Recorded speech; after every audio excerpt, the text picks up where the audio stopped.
We're going to assign some House bills. So, Secretary. Mr. President, the following message was received from the House through Mr. Riley, the clerk thereof. Mr. President, the House has passed by the requisite constitutional majority. State and local government.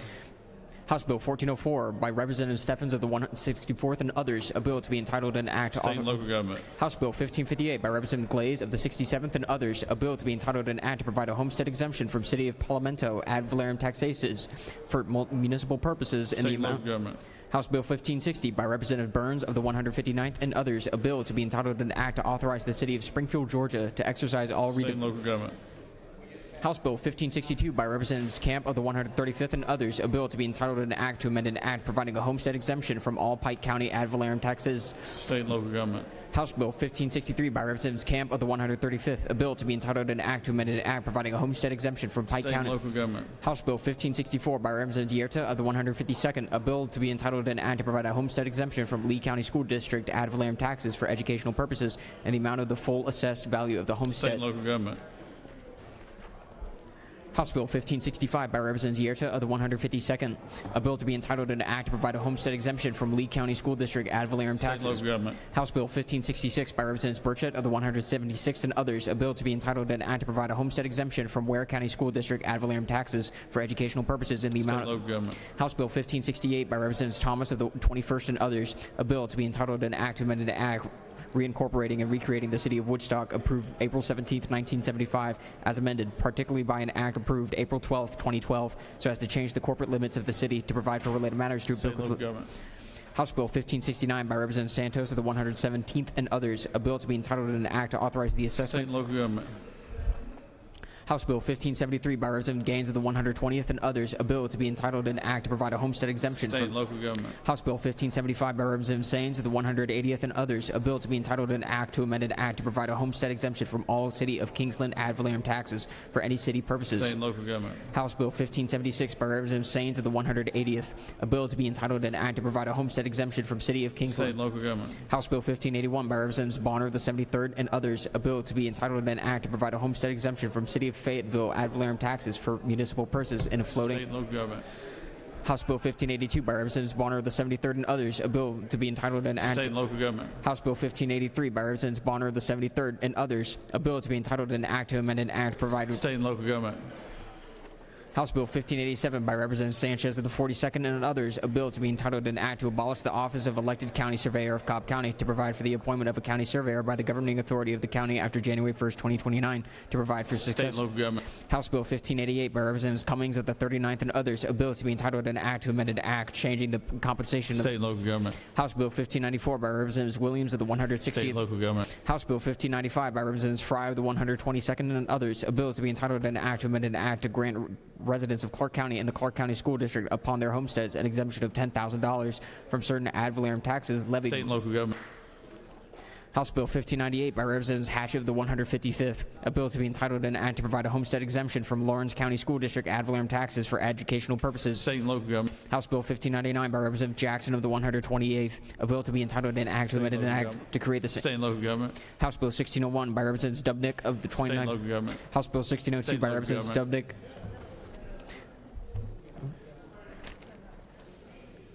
House State Bill. and local government. Mr. President, that's a police order.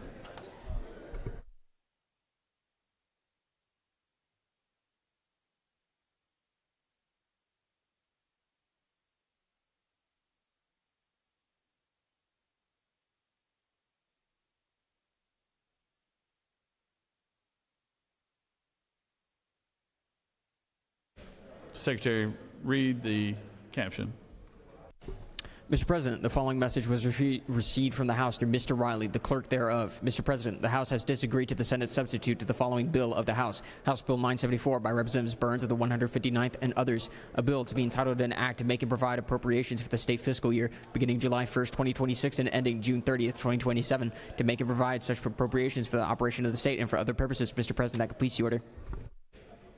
Recognize the Appropriations Chair. Thank you, Mr. President. Mr. President, I move that the Senate insists on its position to the substitute, the House Bill 974. Speak to it. All right. I need to speak? Chairman, would you like to speak to the House's shortcomings about not wanting to follow exactly what we do in the budget? Thank you, Mr. President. Members of the Senate, here we are again. After your hard work and over 30 minutes of presentation earlier today, where we extolled the virtues of the House, their previous speaker, their current speaker, their previous appropriations chair, their current appropriations chair, all of that praise was for naught. Instead, they have now rejected our substitute to House Bill 974. So we stand in a predicament. What shall we do? Shall the members of this body cave? No. Shall the members of this body stand? Yeah. Mr. President, I ask that we insist on the Senate's position to House Bill 974. All right, recognize the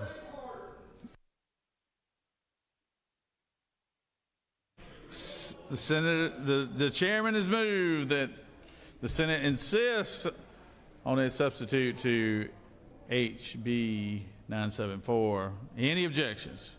No objections. We'll let the senator fight on for the Senate.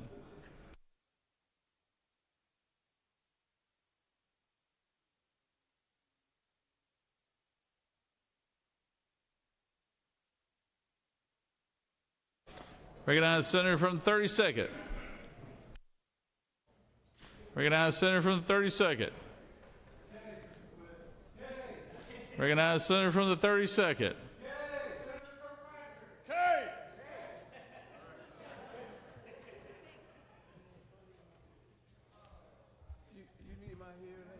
Sorry, Mr. President, I was distracted by a House member.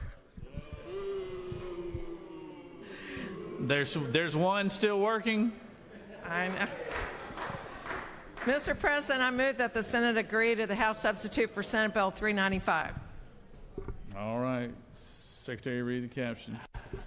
Senate Bill 395 by Senators Kirkpatrick of the 32nd and others, a bill to be entitled an act to amend Chapter 2A of Title 31 of the Official Code of Georgia annotated relating to the Department of Public Health so as to require a physician to submit certain information to the Georgia Composite Medical Board when certifying an individual as eligible for the low THC oil patient registry, to provide for annual reporting, to authorize the Department of Public Health to disclose certain information, to provide for related matters, to repeal conflicting laws, and for other purposes. Mr. President, the House offers the following substitute to Senate Bill 395, a bill to be entitled an act to amend Chapter 2A of Title 31 of the Official Code of Georgia annotated relating to the Department of Public Health so as to authorize the Department of Public Health to disclose certain information regarding the low THC oil patient registry to the Georgia Composite Medical Board for certain purposes, to provide for annual reports by physicians, to restrict the use of such reports, to amend Chapter 11 of Title 31 of the Official Code of Georgia annotated relating to emergency medical services, to designate ambulance services as an essential service in the state, to provide for statutory construction, to provide for the EMS Interstate Compact, to provide for related matters and for other purposes. Mr. President, that completes the order.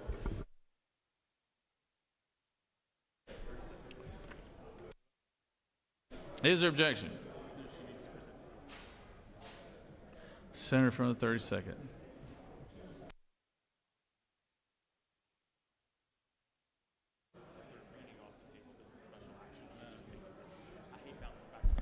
Thank you, Mr. President. This bill has changed slightly since we passed it, and you probably remember it addresses the disconnection and communication between the Department of Public Health and the Medical Board as it relates to medical cannabis. This allows the Department of Public Health to share information with the Medical Board. The other thing that the House added on is a bill that we voted on in the Health Committee, and it has to do with making EMS an essential service within healthcare, which I agree with. Be happy to answer any questions.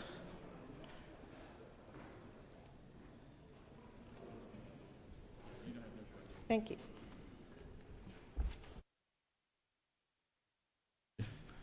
She's sitting right beside you, Senator. You can ask her a question there if you want to. But you want to excuse somebody? All right, go ahead. I'd like to excuse the senators from the 5th and the 35th. For Without business objection, senators from the inside 5th and Capitol. 35th excuse. Any other senator wish to speak for or against the measure from the senator from the 32nd? Hearing none. All those in favor of SB 395 will vote yea. All opposed, nay. Secretary, unlock the machine.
On the passage of SB 395, the yeas are 46 and the nays are 0. And this bill has passed. Senate has agreed. Recognize the senator from the 31st. Mr. President, point of order. State your order. It is Friday afternoon at 3:42, and it amazes me that the Senate continues to work while the House decides to take the Friday off to go home and enjoy the weekend while we are still here passing our bills and their bills for the public's record. Well, they got a lot more bad bills than we do, so. And apparently they want to pass all these bad bills, so. So we're here, Senator. They're working hard. We appreciate your leadership. Recognize the senator from 56.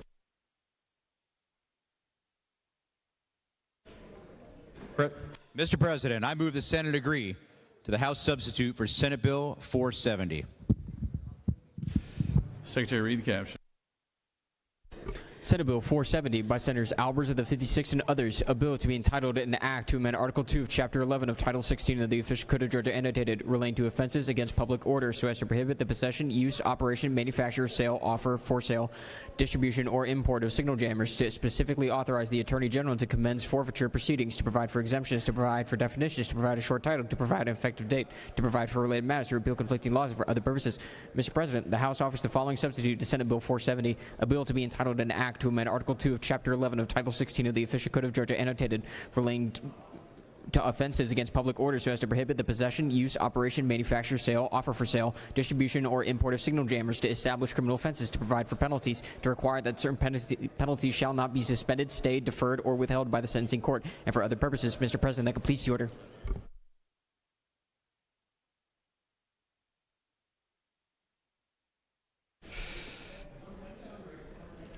Recognize the senator from 56.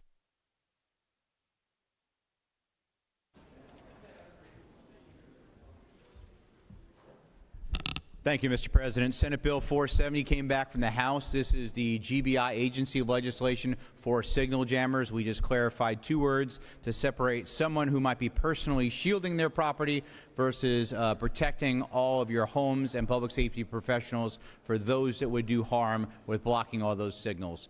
If there are no questions, I will yield the well.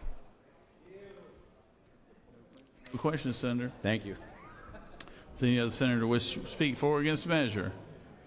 Hearing none. All those in favor of SB 470 will vote yea. All opposed, nay. Secretary, unlock the machine.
On the SB 470, agreeing to the House substitute, the yeas are 46 and the nays are 0, and this bill has prevailed.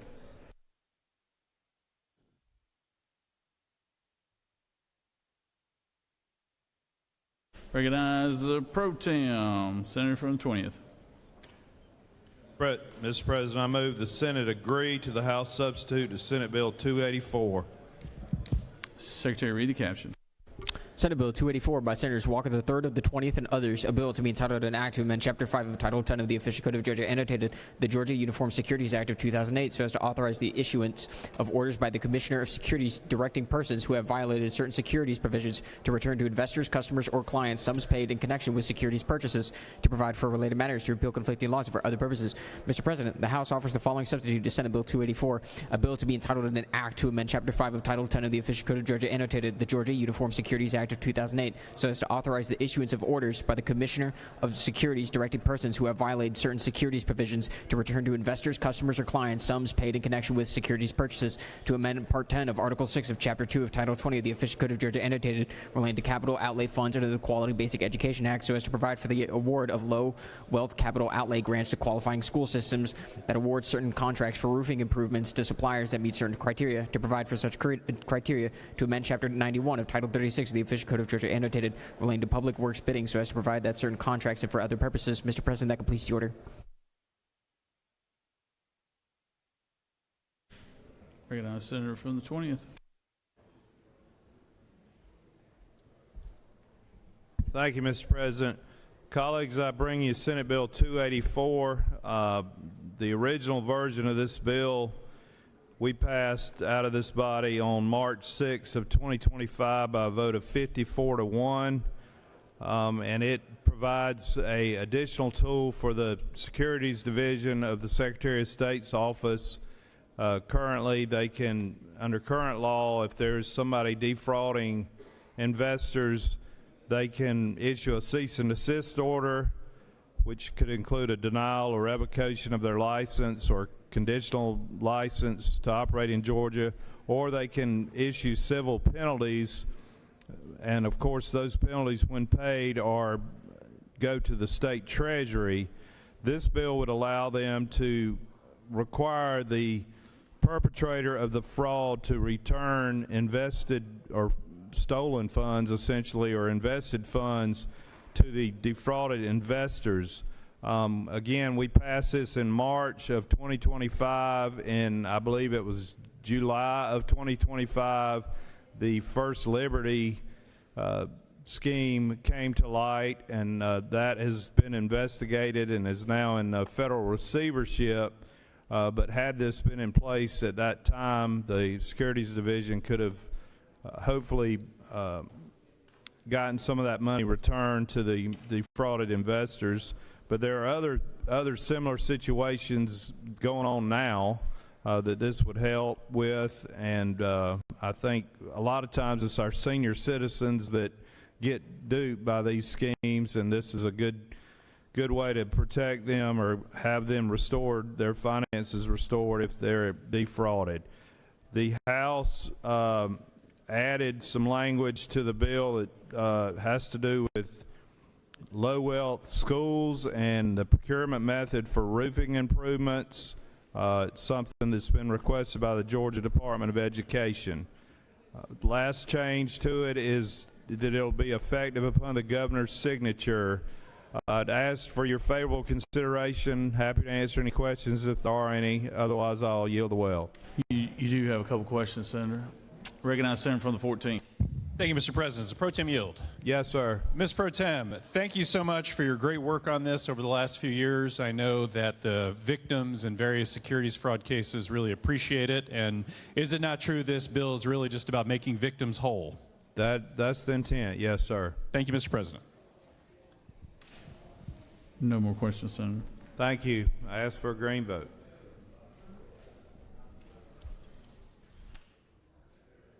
Any other questions? Any other senator wish to speak for or against it?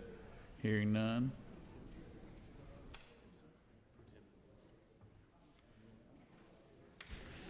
The pro tem has moved that the Senate agree to House substitute to SB 284. All those in favor will vote yea. All opposed, nay. Secretary, unlock the machine.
On the motion to agree, the yeas are 44, the nays are 0, and this motion has prevailed. Recognize Senator from the 3rd. Mr. President, I move that the Senate agree to the House substitute for Senate Bill 500. Secretary, read the caption. Senate Bill 500 by Senator Hodges III and others, a bill to be entitled an act to amend Chapter 10 of Title 49 of the Official Code of Georgia annotated relating to the Georgia Board of Healthcare Workforce so as to expand the behavioral health care workforce database to include data from licensed healthcare professionals, to revise definitions to rename such database as the Healthcare Workforce Database, to provide conforming changes, to provide for related matters, to repeal conflicting laws and for other purposes. Mr. President, the House offers the following substitute to Senate Bill 500, a bill to be entitled an act to amend Chapter 10 of Title 49 of the Official Code of Georgia annotated relating to the Georgia Board of Healthcare Workforce so as to expand the behavioral health care workforce database to include data from licensed healthcare professionals, to revise definitions to rename such database as a healthcare workforce database, to provide for conforming changes, to provide for related matters, to repeal conflicting laws, and for other purposes. Mr. President, that completes the order. Recognize Senator from the 3rd.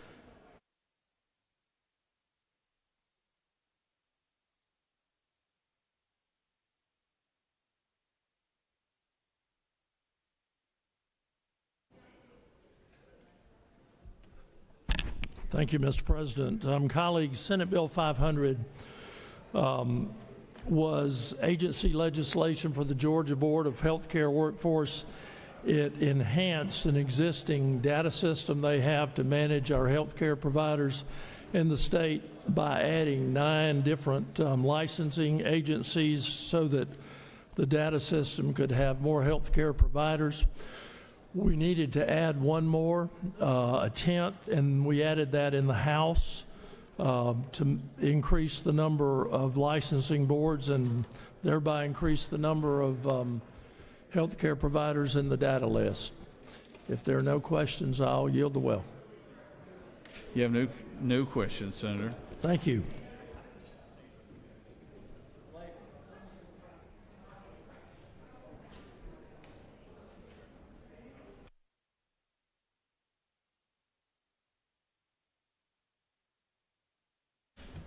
Does any other senator wish to speak for or against the measure? Hearing none. All those in favor of Senate Bill 500 agreeing to the House substitute will vote yea.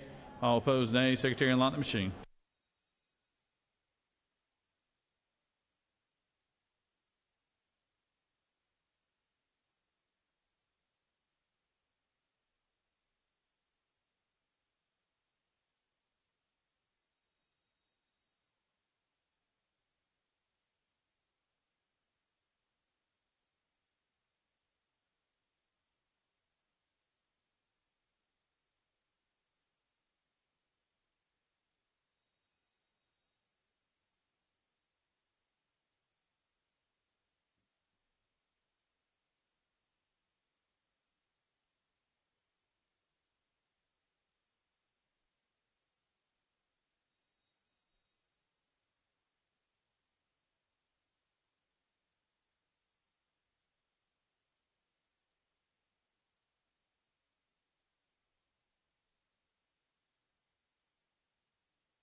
On the agrees, the yeas are 45, the nays are 2, and this motion has prevailed.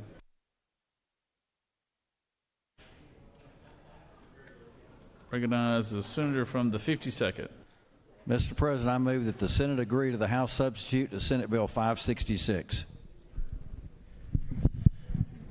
Senate Bill 566 by Senators Huffstetler, the 52nd, and others. A bill to be entitled an act to amend Chapter 5 of Title 48 of the OCGA relating to ad valorem taxation of property so as to provide for the acceptance of tax digests in the event of a publication error made by a newspaper, to revise required information for bills and notices of assessment for ad valorem taxation of property, to provide for related matters, to repeal conflicting laws, and for other purposes. Mr. President, the House offers the following substitute to Senate Bill 566. A bill to be entitled an act to amend Chapter 5 of Title 48 of the Official Code of Georgia annotated relating to ad valorem taxation of property so as to revise required information for bills and notices of assessment for ad valorem taxation of property, to revise definitions, limits, and procedures related to statewide base year homestead exemption, to provide for annual submissions and review of homestead information across the state, to expand the period of time within which taxpayers may apply for homestead exemptions, to provide for penalties for failing to report ineligibility for a homestead exemption, to make conforming changes, to provide for an effective date and applicability, to provide for related matters, to repeal conflicting laws, and for other purposes. Mr. President, that completes the order.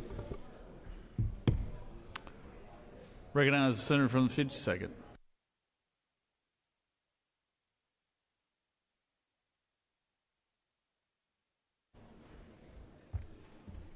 Thank you, Mr. President. This is a bill about our tax appraiser notice. This is not the property tax bill. That's for another day. But the tax appraiser notice, which we cleaned up, making it more user-friendly, we passed out unanimously. The House passed out unanimously, but they changed one thing. There's apparently 8 counties where the tax commissioner takes in the homestead exemptions instead of the tax assessors, so they made that change. That's all. If there's no questions, I'll yield the well.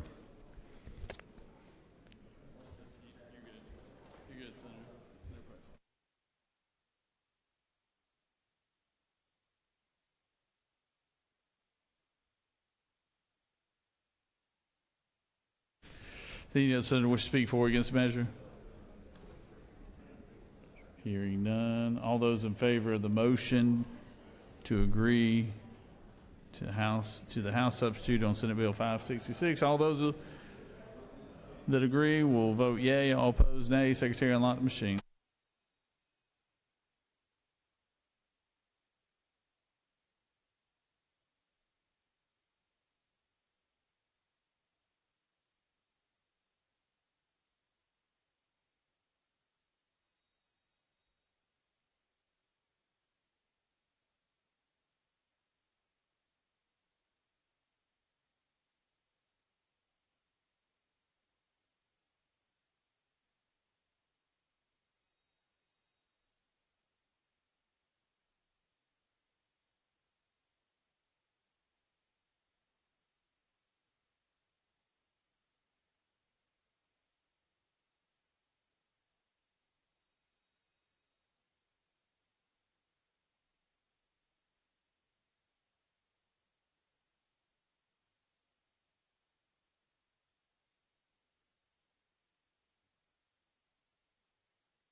On the agrees, the yeas are 48 and the nays are 1, and this motion has prevailed.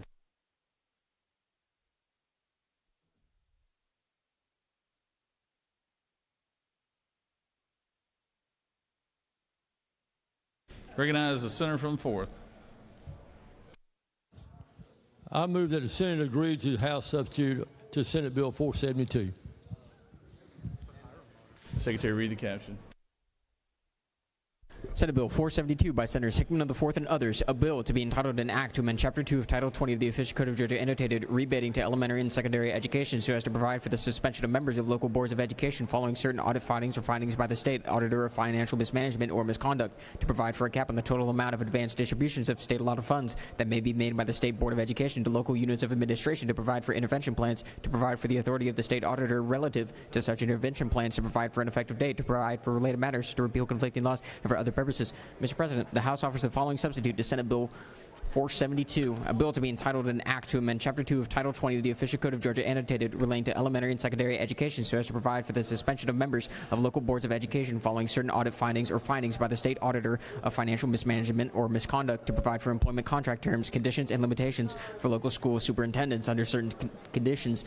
Mr. President, that completes the order.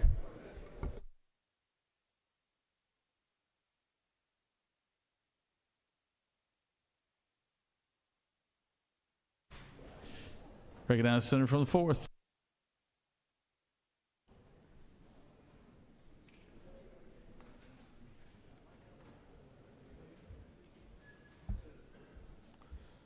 Thank you, Mr. President. This is on Senate Bill 472, and we agree the House made 2 minor changes to this bill.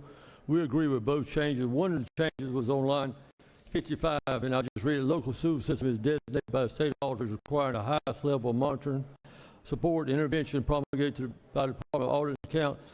That was originally that the superintendent referred to the State Board of Education.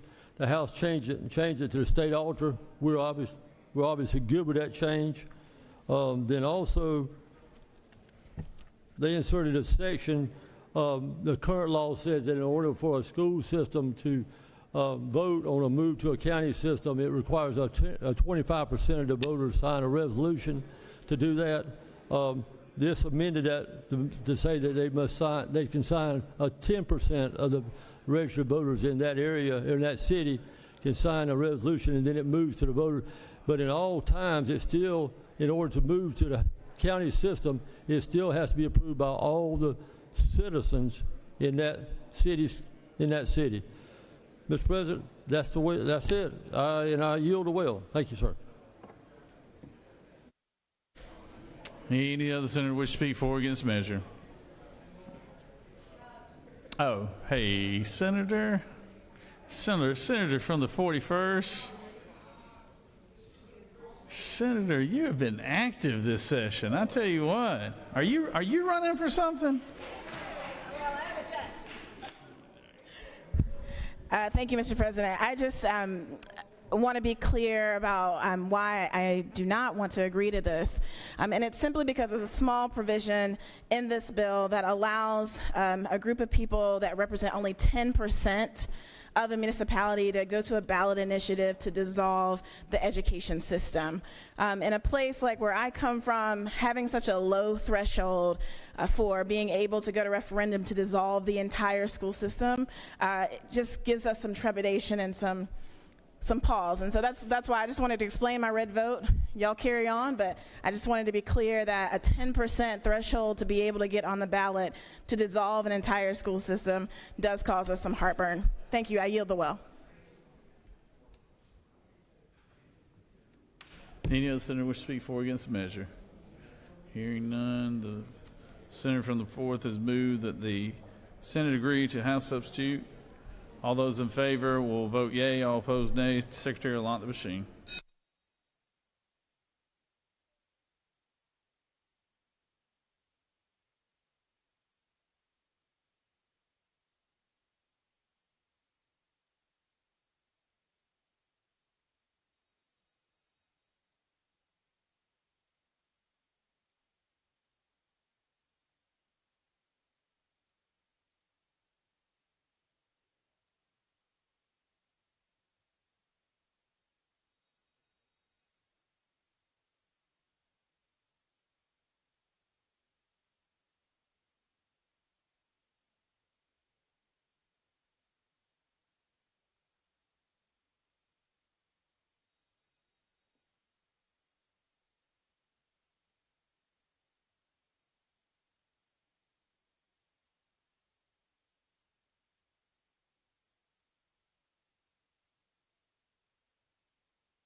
On the agree to SB 472, the yeas are 29 and the nays are 17.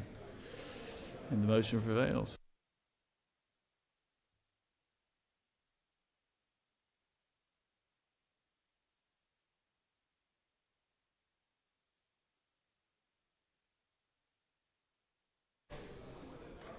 Senator from 29th.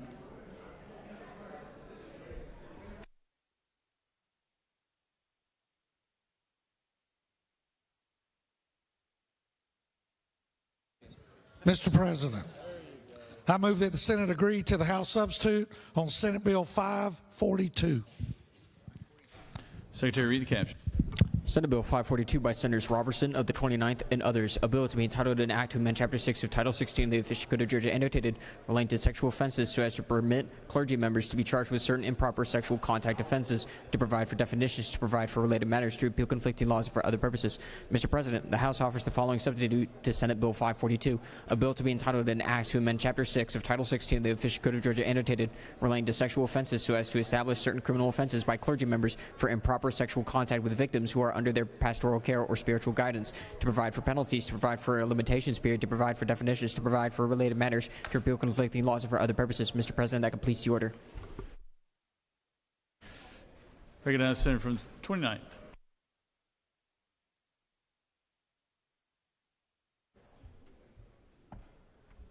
Thank you, Mr. President. Colleagues, y'all are very familiar with this bill. It's been called the clergy bill. Sent it over to the House. They made two small adjustments that I agree with. They've closely defined a definition for clergy, and they raised the statute of limitations from 7 years to 15 years, which I think are both very positive changes. What this does is it gives our adult women in whatever house of worship in this state the protection that they've for a long time have needed and deserved. And with that, Mr. President, I'll stand for any questions. No questions, Senator. I appreciate your support on this bill. I yield the well. Does any of the senators wish to speak for or against the measure? Hearing none. All those in favor of agreeing to SB 542, agreeing to the House substitute, will vote yea. All opposed, nay. Secretary, unlock the machine.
On the motion to agree to the House substitute, the yeas are 47, the nays are 0, and this motion has prevailed.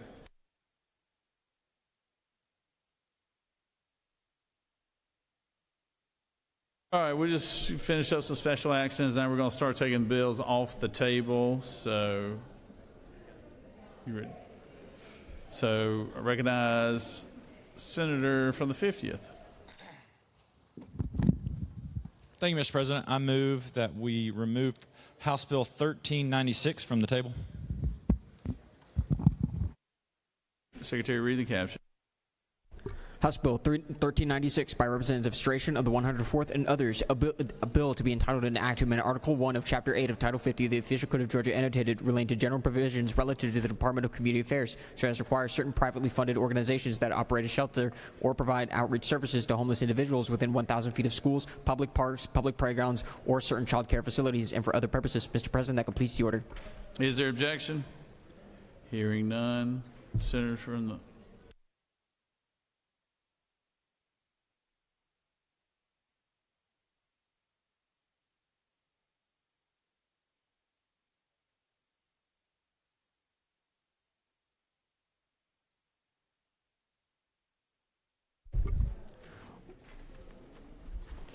participate in the Georgia Homeless Management Information System, to provide violations and for non-criminal citations, to provide for exceptions, to provide for a territory of applicability, to provide for legislative findings, to provide for definitions, to provide for related matters, to repeal conflicting laws, and for other purposes.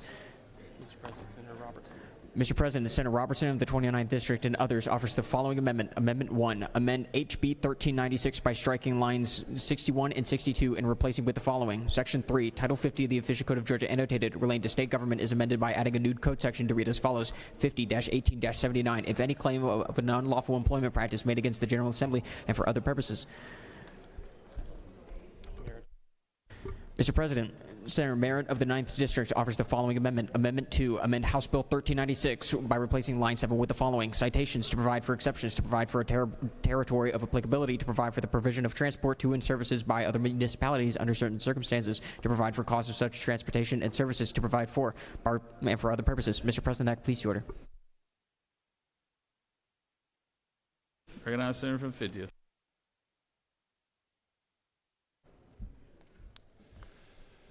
Thank you, Mr. President. I rise today to bring you House Bill 1396. This bill requires organizations operating homeless shelters and providing outreach services to participate in Georgia's Homeless Management Information System, the statewide data tool under DCA that tracks services, identifies gaps, reduces duplication, and measures outcomes for individuals experiencing homelessness. It will apply to providers of homelessness services operating within 1,000 feet of a school, university, daycare, or public park inside the city of Atlanta. This focused approach allows for proven results before any broader statewide rollout. In the amended budget, we invested a significant amount of money, approximately $15 million, to address the homelessness issue. What this does is allows us to track homelessness in the city of Atlanta now, where the highest density of homelessness occurs. It also is a public safety measure because it will allow us to track those that are on the sex offender registry and make sure they are not within a certain perimeter of a school. Hopefully, this will be a successful program and we will be able to expand it statewide, but this is a pilot and it'll help us most effectively use the resources and the money that we've allocated to homelessness. And with that, Mr. President, I'm happy to yield for questions. You do have a few questions, Senator. I recognize the Senator from the 41st. Thank you, Mr. President. Does the Senator yield? Hey, yes, I do. Senator, can you talk to me about why this experiment is only going to happen in the city of Atlanta? How come this bill doesn't apply to other cities that also experience people who are experiencing homelessness? That's a good question. So the city of Atlanta right now has the highest density of homelessness. And so it's a targeted approach, and it's we're going to use our resources this year and see if this will make an impact on collecting data and see if it will help us administer the services that we need using the money that's been allocated to address homelessness in the most effective manner. And if it works, which I hope it will, we look forward to implementing this statewide. But for now, because of the resources that we have, this is a pilot program, and we hope it'll work. The Senator further yield? Yes. Can you speak to me a bit about these non-criminal citations that will be issued to anyone who violates this? Are these fines, fees? What is a non-criminal citation? They will likely end up being fines, but yeah, it is not a criminal citation. We have to have some enforcement mechanism. This is a very low bar for enforcing. Hopefully most people will comply, because if you do comply with this, you get state and federal funding, which could also help out these places that are housing the homeless.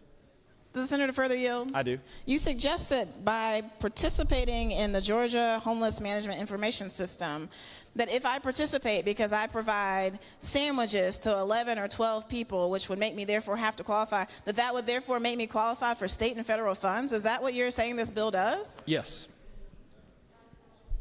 The Senator further yield? I will. Will you please expound on exactly how that mechanism works and how it is that we can ensure that these private entities are going to receive state funding to address homelessness just by virtue of the fact that they served 11 people sandwiches in the course of 12 months? So my understanding of how HIMSS works is if you participate, which most homeless shelters do, then you will get federal and state funding. And if these new or these churches or other places that house the homeless participate in this system, that they will be eligible for state and federal funding. I'll let your colleague help you. Recognize Senator from the 19th. Thank you, Mr. President. Senator, you yield? I do. I think you got to that at the end. I was going to try to help you answer the question from the senator from the 41st. Is it not true that your bill simply makes these entities eligible Correct. for state and federal funding? Eligible. Yep.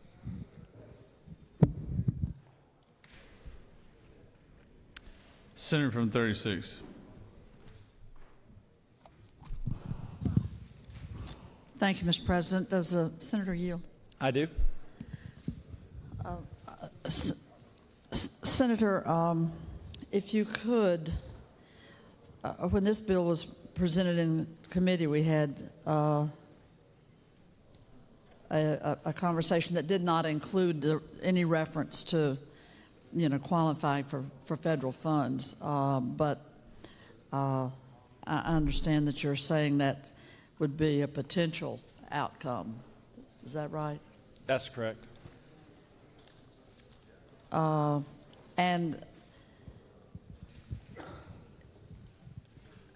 there were concerns that many of us share that there are organizations that out of a commitment to address suffering and provide food, for example, to unhoused people, that these organizations that are not publicly funded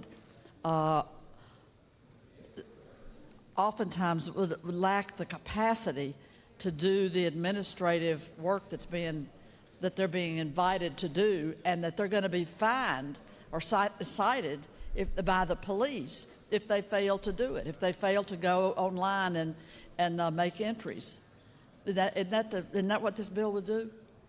What this bill would do would actually allow them to access additional state and federal funds. Now, the purpose of this bill is obviously to bolster our support for the homeless and to help homeless shelters across the city of Atlanta, and hopefully this will turn into a positive program statewide. But when the governor puts $50 million in for homelessness, this is how we make sure our dollars are going where they're needed most. Well, if you will, we're putting the police in charge of issuing citations to people that are handing out bologna sandwiches and the like in a park or in a church social hall. We're gonna put the police on them if they don't go online and enter data. These are not heavy-handed citations. These are not meant to punish.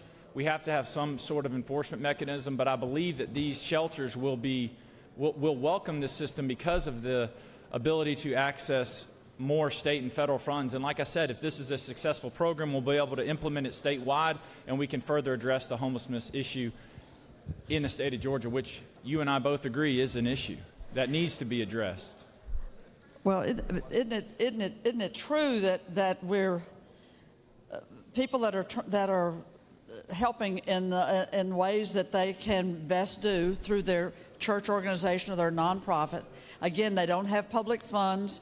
They're not publicly funded, and I see a scenario that results in information being entered into a database that is likely to be full of errors. It's just because these organizations aren't set up to administratively be going and making these, documenting all this stuff and putting it in a state database. It just doesn't comport to the reality of their circumstances. But if they don't do it, they're going to get a citation. It's amusing in it to me, were it not so draconian to create a citation for people that are trying to help unhoused people. I guess I don't understand the opposition to this bill, because my understanding is, you know, those who help the homeless are somewhat of a community in amongst themselves, and tracking this population across the state to further the state's efforts to support them is not a bad thing. And I don't know how anyone could say this is a bad thing. We're going to implement a system that will track the homeless population through Atlanta and also make sure sexual predators are not within a certain amount of feet from our schools, and then they'll have access to state funds and access to federal funds. I don't understand how this is a bad thing in any way, shape, or form. We've already put $50 million in our budget to address this, and this system allows us to most effectively address the issue that has been a problem. And the city of Atlanta is neutral on this issue. If this was going to be a big issue, the city of Atlanta, the mayor, they would come out against it. They haven't. This is they are neutral, and this is going to be a bill that helps the homelessness and allows the state to be fiscally responsible with our money that we've allocated for them. Isn't it true that this actually puts a pressure on organizations that are attempting to provide services, however meager or however underfunded they are? And I repeat to you that in the committee to which this was assigned, we had an extensive discussion about it, and there was never a mention of these theoretical funds that are going to come to these organizations. And I would suggest, if we want the outcome that's being described, we would set up training opportunities for these organizations to even know how to go about entering data. And what they're supposed to put in the names of people, and how are they going to extract names from people down in a park? Who's going to be down there writing everything down? I mean, to me, it is burdensome and not the way to get the behavior that you're seeking. I would respectfully disagree that this is a burden.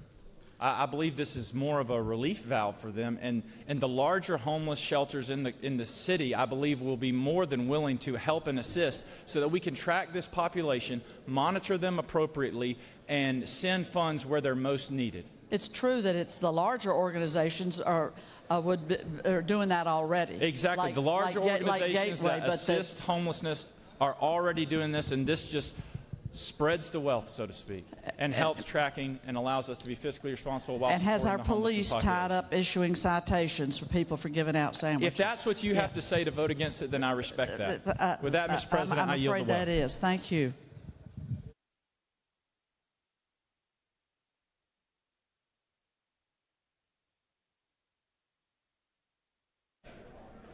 Senator from First, would you like to speak to your amendment? No, it's not my amendment.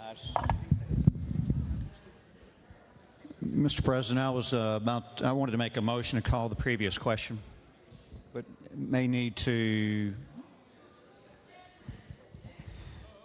But I think we have the amendment to discuss first. You got to discuss amendments first, and then they'll be ready. Senator from 29.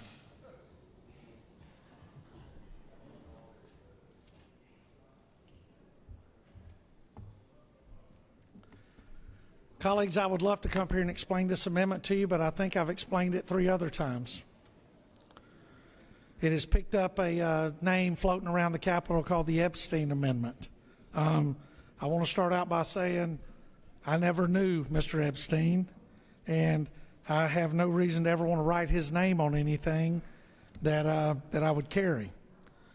But on the day that I first passed the clergy bill, which was, I believe, March 4th, here in this chamber, on that day, our friends in Washington, D.C., on House Resolution 1100, voted 357 to 65 to send House Resolution 1100 to the Committee on Ethics in the U.S. House of Representatives, which would have basically asked representatives there in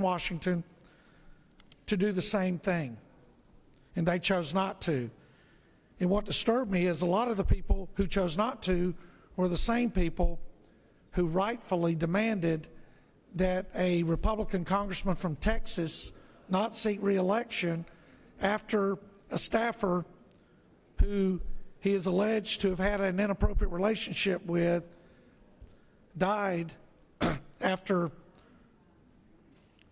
catching on fire.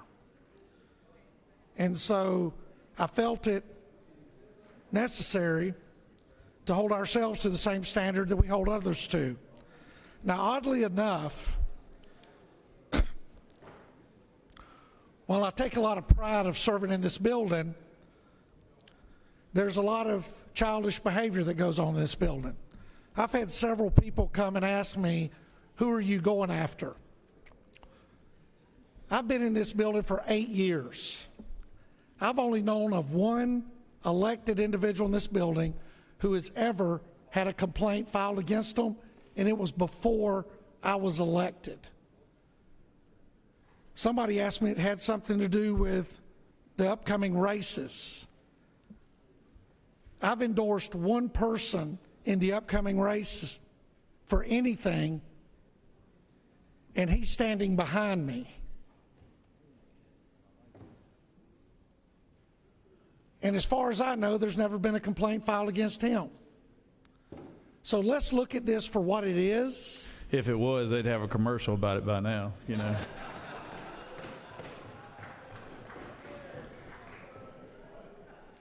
And that is true. So please don't try to read any more into this than there is, because you folks know me, and I'm really not that complicated. And with that, Mr. President, I'm happy to answer any questions, and I'm just as happy to yield the well. All right, Senator, you do have one question. Recognize the senator from the 18th. Thank you, Mr. President. Does the senator yield? I do yield to the trial attorney. Oh, thank you. This amendment is not the first time we've seen this, and I fully support it, and unfortunately the House has stripped it twice now. I want to ask the distinguished senator from the 29th if he'd care to speculate on who they're trying to protect over there. Well, in 31 years in law enforcement, I've been trained to never speculate, but to be honest with you, to be completely honest with you, I think that sometimes these things make us nervous. They make us scared because we don't know. And all I'm saying is this is very clear as to what this does. And I look around this room and I see a lot of men and women that I have a lot of respect for, no matter the party. And I trust that we are all professional, ethical, honest, and walk through these halls with character, that we treat our staff with the utmost respect. And I like to believe that everybody on both sides of this Capitol do the same thing. And with that, Mr. President, I yield the well. Senators yielded.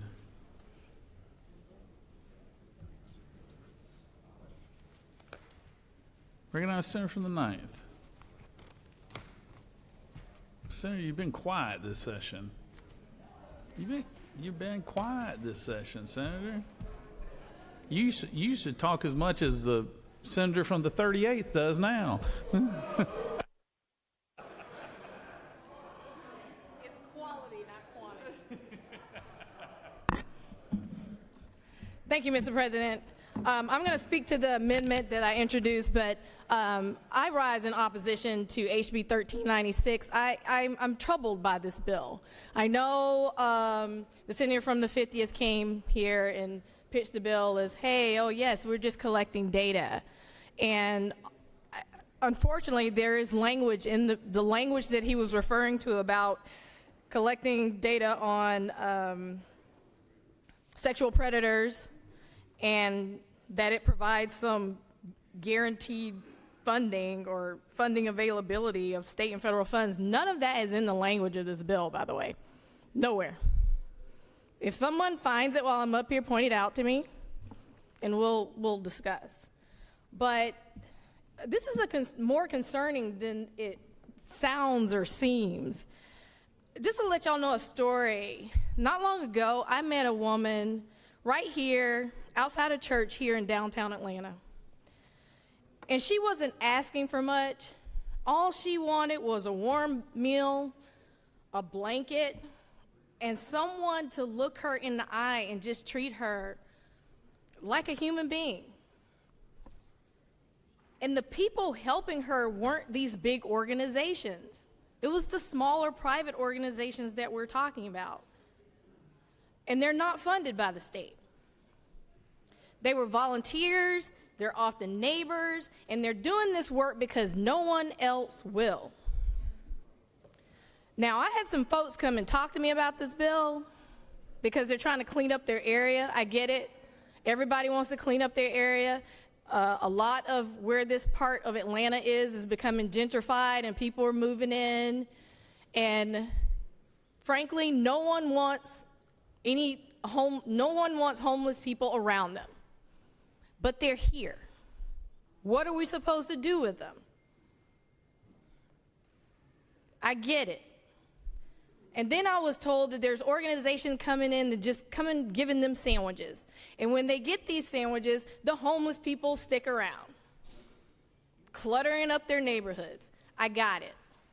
So give us a solution. What is the solution? Going after these private companies is not the solution. HB 1396 will punish the very people that are trying to help fill a gap and provide support for our homeless population. This bill doesn't create housing. It doesn't expand treatment. It doesn't add a single outreach worker to the streets. It provides no solution to our growing homeless crisis. And now at a time where we're having a problem with affordability. People they're struggling just to stay in their homes. But because things are becoming more affordable, we're actually creating more of a wealth gap where we may have more homeless and nowhere to put them. What this does do is it creates citations for privately funded groups who don't enter this data system. And also, the bill presents no evidence that these groups near these schools or parks are even creating real harm, besides feeding homeless people who are hungry. And we're talking about these are church groups coming in. What this bill does, it creates new mandates, new burdens on the very organizations that are trying to do the work where our state has failed to fund properly any homeless solutions. I won't say any, we have some. I know we put some money in the budget. But we can do more. What it does is, and we keep alluding to this, it has punitive citations on these small private service providers. A citation, not a solution for our homeless population. In lines 1 through 9, including lines 6 through 7, explicitly says that this bill is to provide violations for non-criminal citations. Yet we're not funding housing treatment or services. We're creating a ticketing, penalizing system for nonprofits and outreach workers. A law enforcement style citation aimed at service providers does nothing to address homelessness, nothing to increase beds, nothing to expand mental health or addiction treatment, nothing. And the same folks that came and talk to me about this bill, I'm like, well, how does this piece of legislation solve your problem? I couldn't get an answer. I said, you're just tracking data. How is this solving your problem?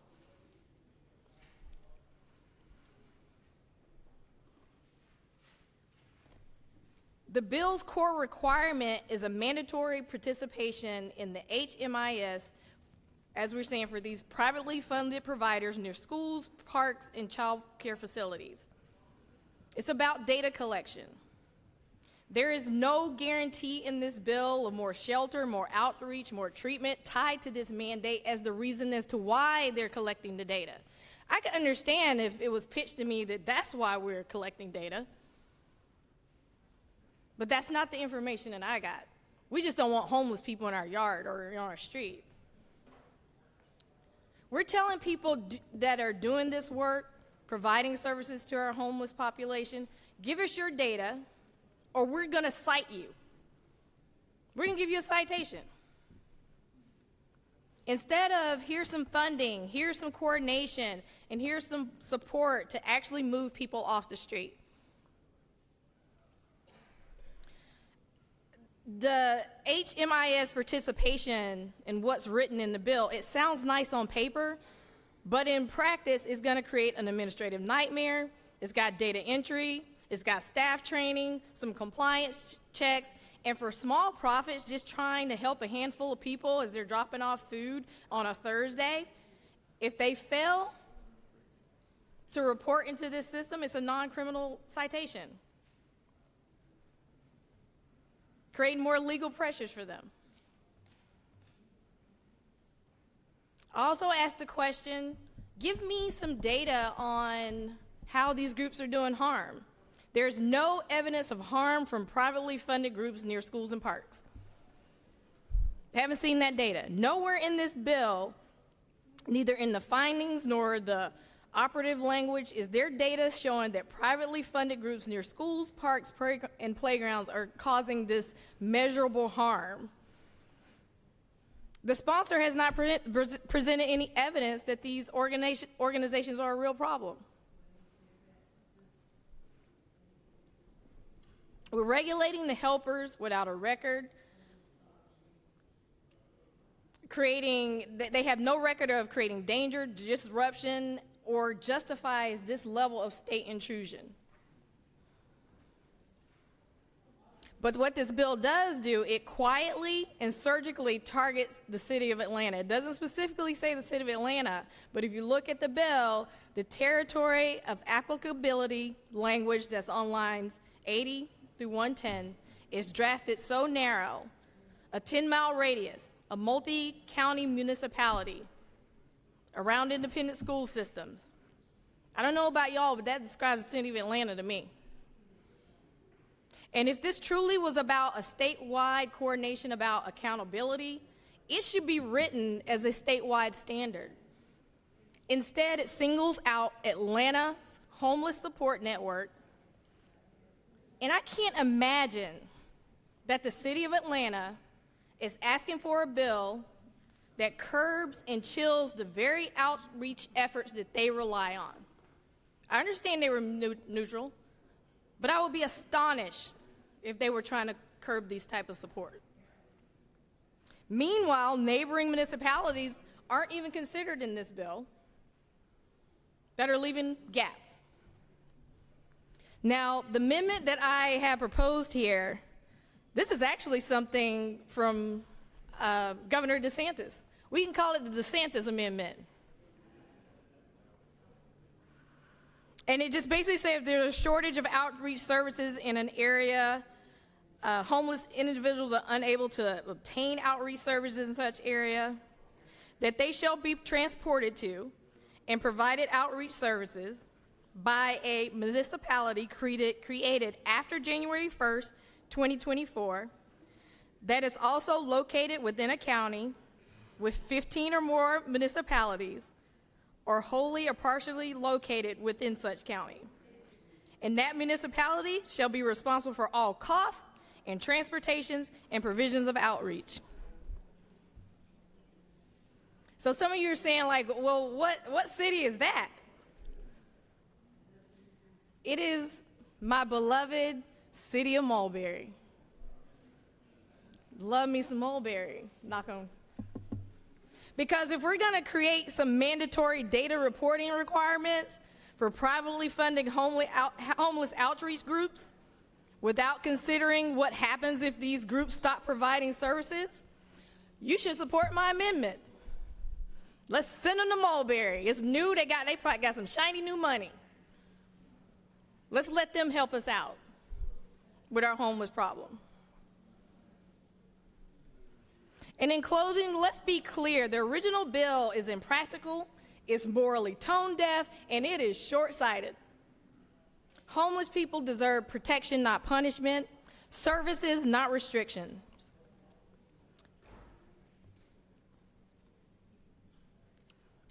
And this amendment that I've introduced here just helps ensure that our communities are cared for and kept safe if we have to transport them out of the city of Atlanta. And with that, Mr. President, I'll take questions.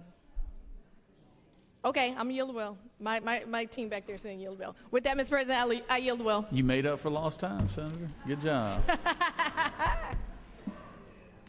All right. Recognize this. Oh, we got another amendment. All right.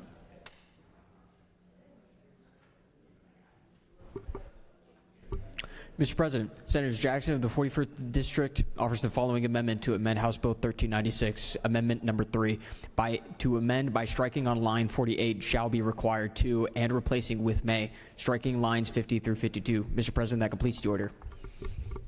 Recognize the senator from the 41st.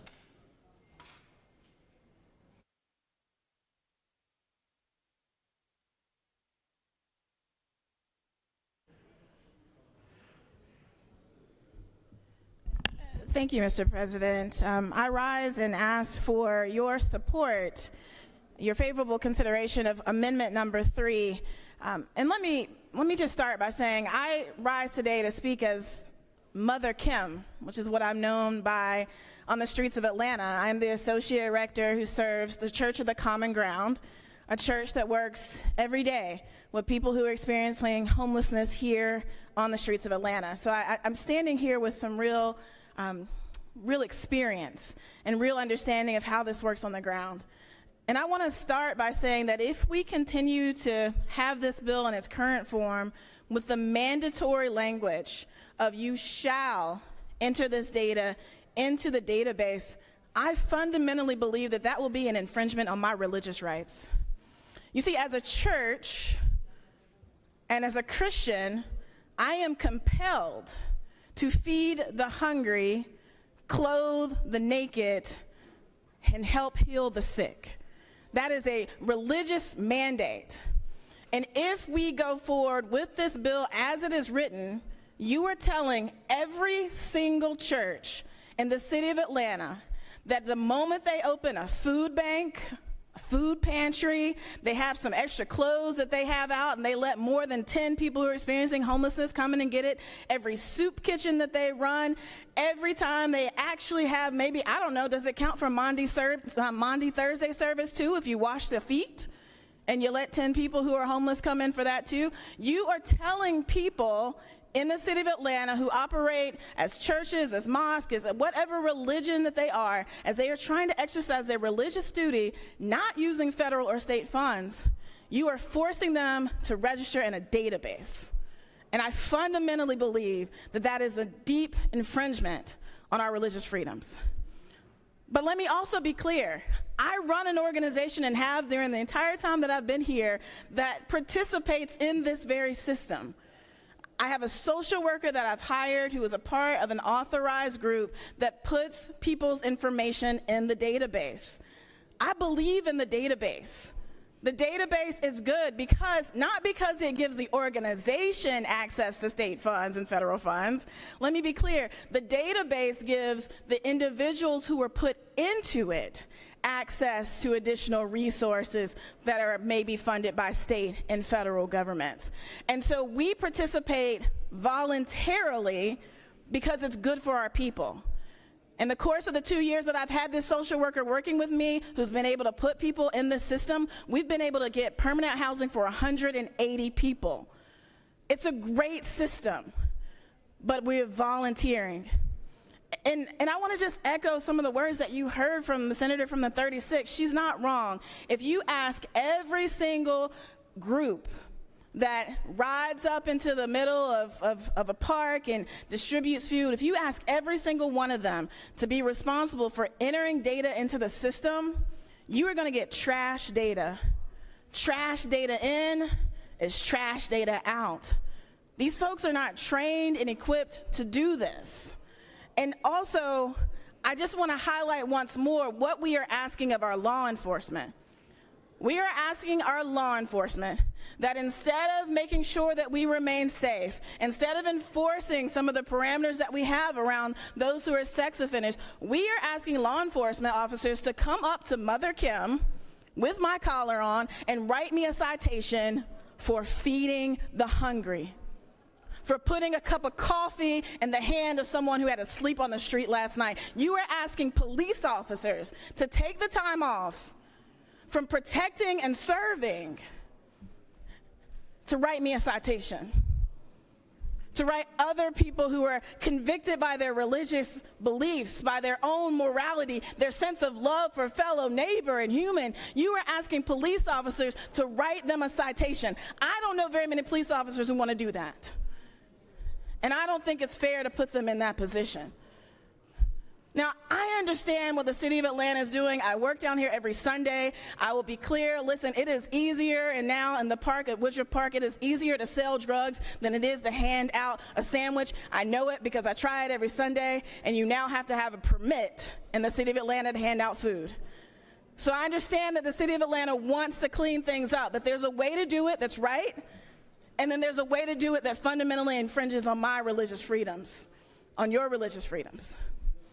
But again, the brass tacks, to be clear, is that every single church, mosque, religious organization that dares to open their doors and provide free food, and if 10 people who are experiencing homelessness happen to come through that coffee hour and get free coffee, they are now required to sign up and put the information in that database. And if they don't, we're going to send our law enforcement officers to those churches, to those food pantries, to those soup lines, to those coffee hours, and make them give citations. This is not a good use of our time. So by way of conclusion, I have this amendment. It makes it voluntary. Again, I started by saying my organization participates in this database. It is very helpful when you can put the data in and people have access to the resources. I'm not opposed to the database. I'm just very clear that we should not make it mandatory, and so that's what my amendment does.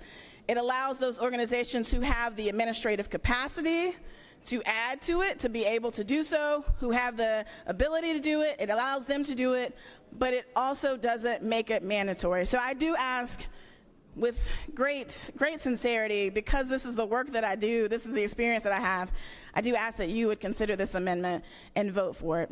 And with that, I'll yield for questions. You do have a couple questions. Break it down to Senator from the 14th. Thank you, Mr. President. Does the senator yield? I will yield for my good friend from the 14th. Senator, I think everyone in here knows that you speak with absolute sincere conviction when you talk about your religious beliefs and also the work that you do in your capacity as of being part of the Church of the Common Ground. My question to you is it not true that this state in the last couple of years, through both houses of the legislature and the governor's signature, passed RFRA, a law that would protect religious freedoms beyond the First Amendment to the U.S. Constitution and enshrine a statutory right that any religious conviction that is sincere must be protected by laws that are narrowly tailored to protect that sincere belief. Is that not true? That is very true, and I already began to go through my Rolodex to see who I would need to represent my church if this were to become law, because I'm clear that it is absolutely an infringement on RFRA and on our religious values plane. Senator, further yield. I absolutely do yield. Would it be a fair characterization of the argument that you're making from the well today to say that you are essentially arguing that under RFRA, this state law would not be narrowly tailored in such a fashion as to protect your religious freedoms consistent with the statute this chamber passed? You know, my good friend who also graduated from Furman talked about the importance of a balancing test, and I don't believe that this will meet the balancing test. This is an unnecessary hardship and burden on people who are simply trying to exercise their religious beliefs. It's ironic that me as a black lesbian who fought very hard against RFRA is now standing here really saying I'm grateful for that protection, but I 100% 100% believe that this is a violation of it. Final question, Senator. Yes, sir. If this chamber has any heartburn about you invoking RFRA to protect the Church of the Common Ground's activities in this way, wouldn't that be a reason why maybe they shouldn't have passed such an expansive statutory right in the first place, Senator? Senator, I appreciate your question. Again, I just turned back to my amendment. I think this is a middle way. We want to get data about people who are experiencing homelessness in downtown Atlanta. We want the organizations to serve them to be able to put that data in. Let's do this. Give them a carrot and not a stick. Invite organizations to participate so that their people that they serve can have access to the additional resources that come when you are part of that database. I think this is a measured compromise for us to be able to do this. Thank you, Senator. Recognize the senator from 36. Thank you, Mr. President.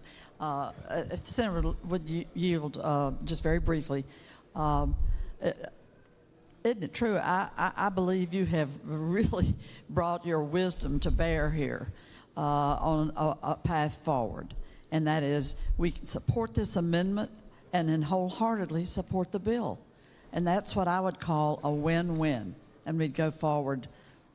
Well, thank you, Senator. Shoulder to shoulder. I appreciate that. I will say I feel like this is one of the first times that I've stood in this well really clear. I am standing here not as a Democrat, not as a whip, but I am standing here really as a Christian pastor who does this work regularly with people that I love and care about, and that this fundamentally, this is not a partisan issue. For me, this is very much about a humanity issue, about being able to serve folks without having to be a part of a registered system unless you choose to, unless you volunteer to participate in it.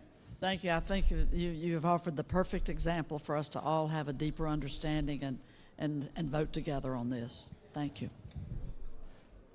With that, Mr. Chairman, Mr. President, if there are no other questions, I will yield the well.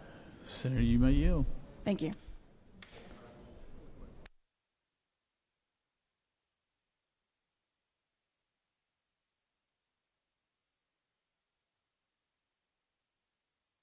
Recognize Majority Leader. Mr. President, move the previous question. All right. Is there objection? All right. It's just one of them days, I guess. All right. The Senator's Majority Leader has moved that move to the previous question. All those in favor will vote yay. All opposed, nay. Secretary, unlock the machine.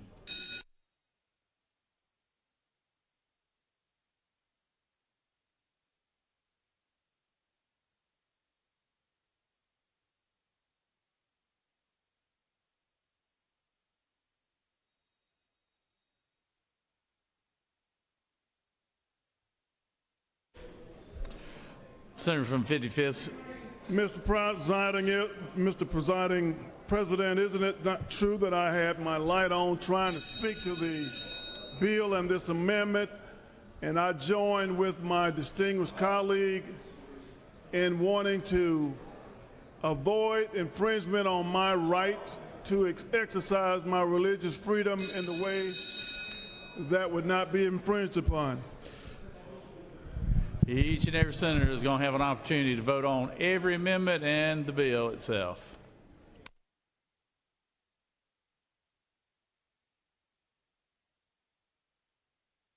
On the motion for previous question, the yeas are 32, the nays are 17, and the motion has passed. All right, here we go. We're going to take up amendment number 1, authored by the senator from the 29th. Is there objection to amendment number 1? Without objection, amendment number 1 is adopted. On the amendment number 2, offered by the good lady from Gwinnett County, is there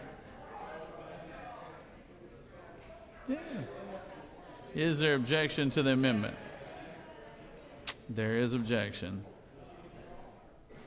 And so, all those in favor of amendment number 2 will vote yay. All opposed, nay. Secretary, unlock the machine.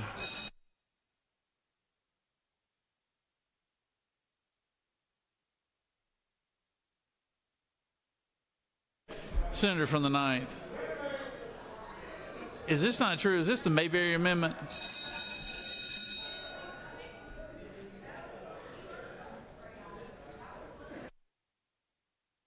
Recognize the senator from the ninth. Recognize the senator from the ninth. Mr. President, it is the DeSantis-Mulberry amendment. It's the Mayberry Amendment. Mayberry, or we call it Freeberry, because they keep asking for stuff.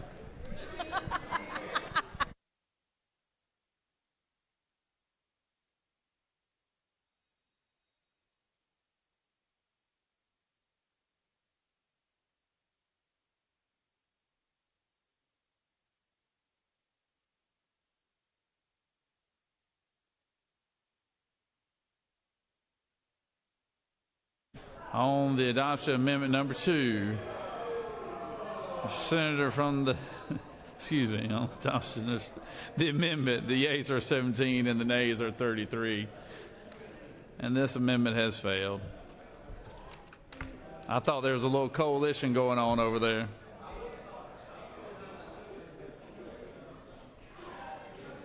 On amendment number 3, Senator, authored by the senator from the 41st, is there objection to amendment number 3?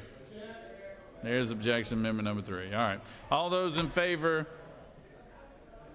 of amendment number 3 will vote yea. All opposed, nay. Secretary, unlock the machine.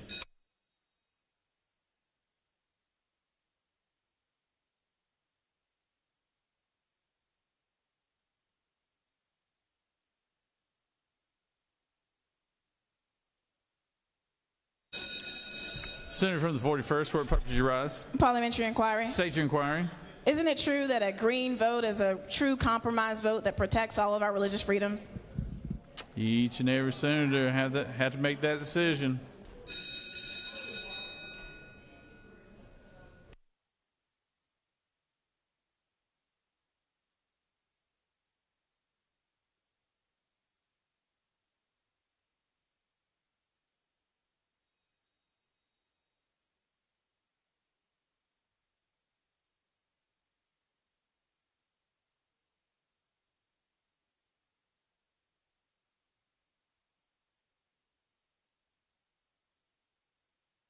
On the adoption of amendment number 3, the yeas are 20, the nays are 29, and this amendment has failed. Senator from the 45th, are you wishing to speak or waive? Okay. Is there objection to agreeing to a report of committee which is favorable to the passage of the bill? Chair hears none. The report of the committee is agreed to. Is there objection to the main question being ordered? Chair hears none. The main question is ordered. Question is on the passage of the bill as amended. All those in favor of the bill vote yea. Opposed, nay. Secretary, unlock the machine.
On the passage of HB 1396, the yeas are 33 and the nays are 17, and this is revealed.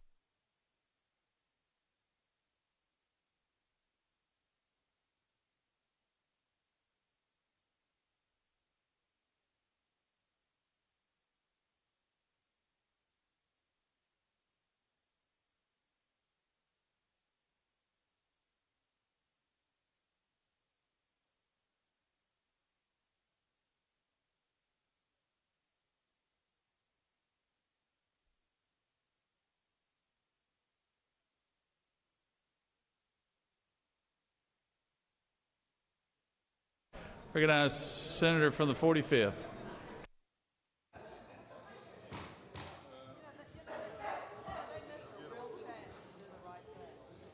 Every day, all day. You got to take it off the table, Senator. chairman agrees with me. Thank you, Mr. President. I was putting the cart in front of the horse. I would ask for HB 1316 be lifted off the table. Secretary, read the caption. House Bill 1316 by Representatives Tarvin II and others, a bill to be entitled an act to amend an act to provide a homestead exemption from Walker County School District ad valorem taxes for educational purposes, approved May 13, 2025, so as to remove the 5-year residency requirement for the homestead exemption for residents of such school district who are 75 years of age or older, to provide for definitions to specify the terms and conditions of the exemption and the procedures relating thereto, to provide for applicability, to provide for compliance with constitutional requirements, to provide for a referendum, effective dates, automatic repeal, mandatory execution of election, and judicial remedies regarding failure to comply, to provide for related matters, to repeal conflicting laws, and for other purposes. Is there objection? Not objection. Mr. President, the Committee of the Senate on State and Local Government Operations General recommends that this bill do pass. Respectfully submitted, Senator Dixon of the 45th District Chairman. Mr. President, that completes the order. Recognize Senator from the 45th.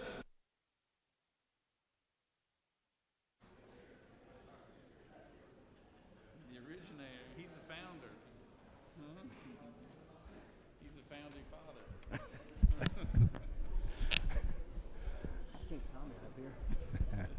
Thank you, Mr. President. Senate colleagues, I bring a local bill before you. The reason we've got it as a general bill, it was a seat that's vacant. The senator does not fill a seat, so we have to run it as a general bill. Essentially, all it does is it removes a 5-year requirement before a resident of I don't know what town this is in, Walker County can receive a homestead exemption at the age of 75. So currently they have to live there 5 years and be 75 years of age. This just takes the 5 years off. Mr. President, be happy to answer any questions or yield the well. You have no questions, Senator. Thank you, Mr. President. I yield the well.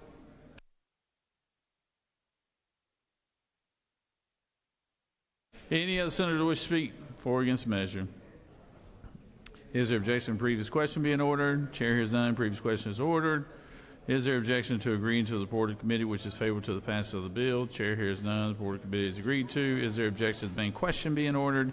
Chair hears none. The main question is ordered. Questions on the passage of the bill. All those in favor of the bill vote yea. All opposed nay. Secretary, unlock the machine.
On the passage of the bill, the yeas are 48 and the nays are 0. This bill, having received the requisite constitutional majority, is therefore passed.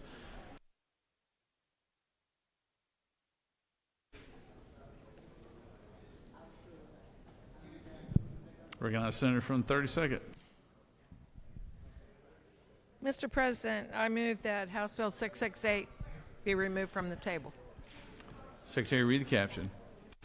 House Bill 668 by Representatives Thomas of the 21st and others, a bill to be entitled an act to amend Title 16, Chapter 4 of Title 30 and Chapter 6 of Title 40 of the Official Code of Georgia annotated relating to crimes and offenses, rights of persons with disabilities, and uniform rules of the road, respectively, so as to change references to assistant guide dogs to service dogs, to provide for definitions and conforming changes, to provide for a criminal penalty for a person who causes death or physical harm to a service dog, to provide for exemptions, to revise provisions relating to the use and training of service dogs, to provide for a penalty for persons who misrepresent the need for a service dog, to provide for related matters, to repeal conflicting laws, and for other purposes. Is there objection? Secretary, finish.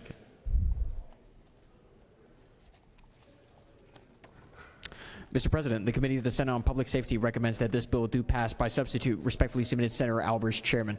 Mr. President, the Senate Committee on Public Safety offers the following substitute to House Bill 668, a bill to be entitled an act to amend Title 16, Chapter 4 of Title 30 and Chapter 6 of Title 40 of the Official Code of Georgia, annotated, relating to crimes and offenses, rights of persons with disabilities, and uniform rules of the road, respectively, so as to change references to, and for other purposes. Mr. President, Senators Kirkpatrick of the 32nd and others offers the following amendment. Amendment 1, amend the House Committee on Public Safety and Homeland Security substitute to House Bill 668 by inserting before to provide for related matters on line 8 to provide for a short title and for other purposes. Mr. President, Senators Kirkpatrick of the 32nd District offers the following amendment to amend House Bill 668, Amendment 1A, by on line 1 striking House and adding Senate after the, and striking and Homeland Security after Public Safety. Mr. President, that completes the order. Recognize Senator from 32nd.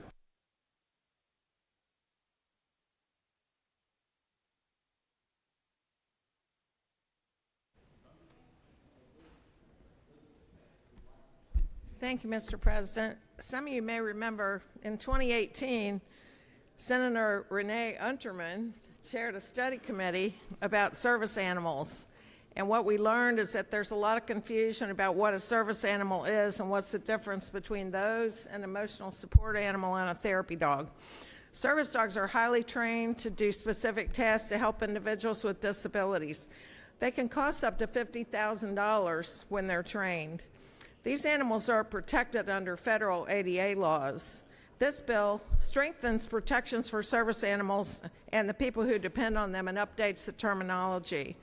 The bill clarifies that emotional support dogs are not service dogs. It updates the terminology and creates penalties for harming or killing a service dog and requires restitution. It also establishes penalties for knowingly misrepresenting a service dog.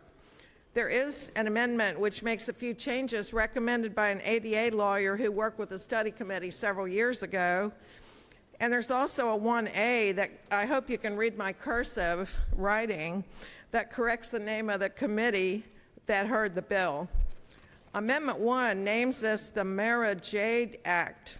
She is a service dog owned by Nicole Whitworth, who's up in the gallery today.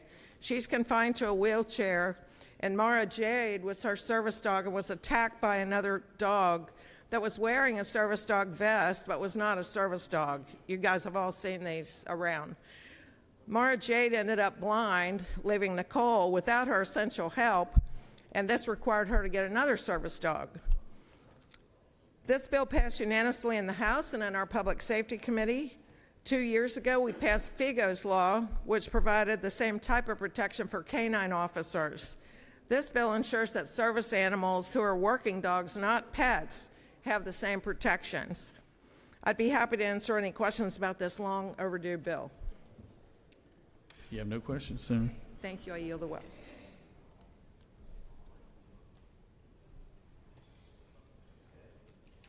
Does any other senator wish to speak? Oh, we got amendments. But they're also, okay, amendments from the author. All right. Does any other senator wish to speak for or against the measure? Is there objection to the previous question being ordered? Chair hears none. The previous question is ordered. Question is on amendment number 1. Is there objection to amendment number 1?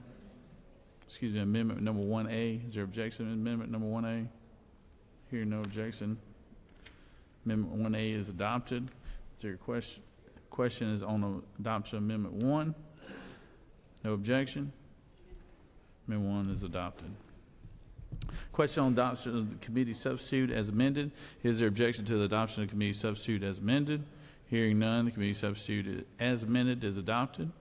Is there objection to agreeing to the report of committee which is favorable to the passage of the bill? Chair hears none. The report of committee is agreed to. Is there objection to the main question being ordered? Chair hears none. The main question is ordered. Question is on the passage of the bill by substitute. All those in favor vote yea. All opposed nay. Secretary, unlock the machine.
On the passage of the bill, the yeas are 47 and the nays are 0. This bill, having received the requisite constitutional majority, is therefore passed by substitute.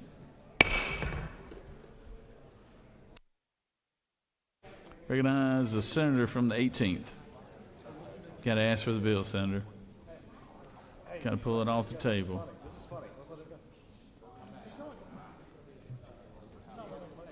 Y'all help him out.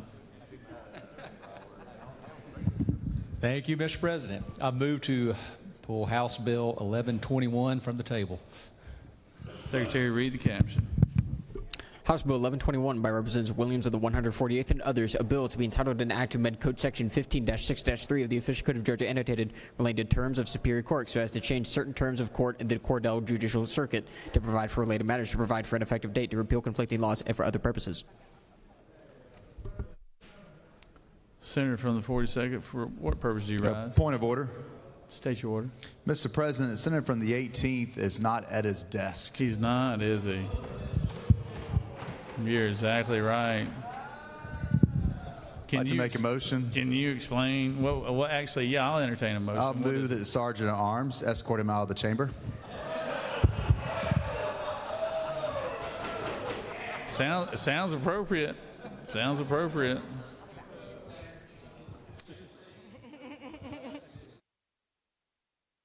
Or you could just object to him, you know, his bill ever getting presented here. So, is there objection to moving it from the table? No objection. I mean, he's still not in his seat. Look at him. I mean, this guy's been here 4 weeks. All of a sudden, he just walk down the center of the aisle. Go ahead, Senator. Just walk down the center of the aisle. Just break all the rules here. Is there objection? Hearing none. The Secretary finished the caption. Mr. President, the Committee of the Senate on Judiciary recommends that this bill do pass by substitute. Respectfully submitted, Senator Strickland, the 42nd District Chairman. Mr. President, the Senate Committee on Judiciary offers the following substitute to House Bill 1121, a bill to be entitled an act to amend Title 50 in the Official Code of Georgia annotated relating to courts so as to change certain terms of court in the Cordell Judicial Circuit and for other purposes. Mr. President, Senators McNeil of the 18th and others offers the following amendment. Amendment 1, amend the Senate Committee on Judiciary substitute to House Bill 1121 by replacing lines 2 through 4 with the following. Change certain terms of court in the Cordell Judicial Circuit to provide for related matters. 2, by deleting lines 25 through 39. Mr. President, that completes the order. Senator from the 18th, would you like people to host you down on the way down here today? Could y'all please roll out the red carpet for the senator from Bibb County?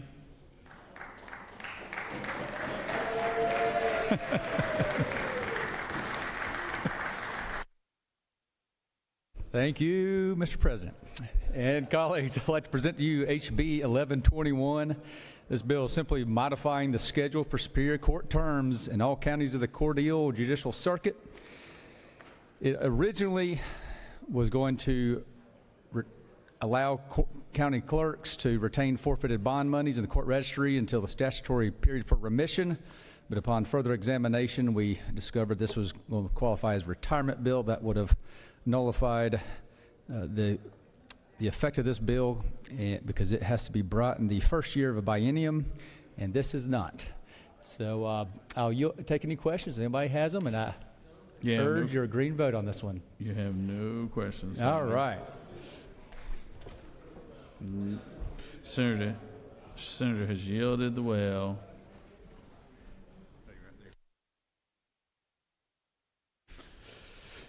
Any other senator? Oh, we got an amendment here.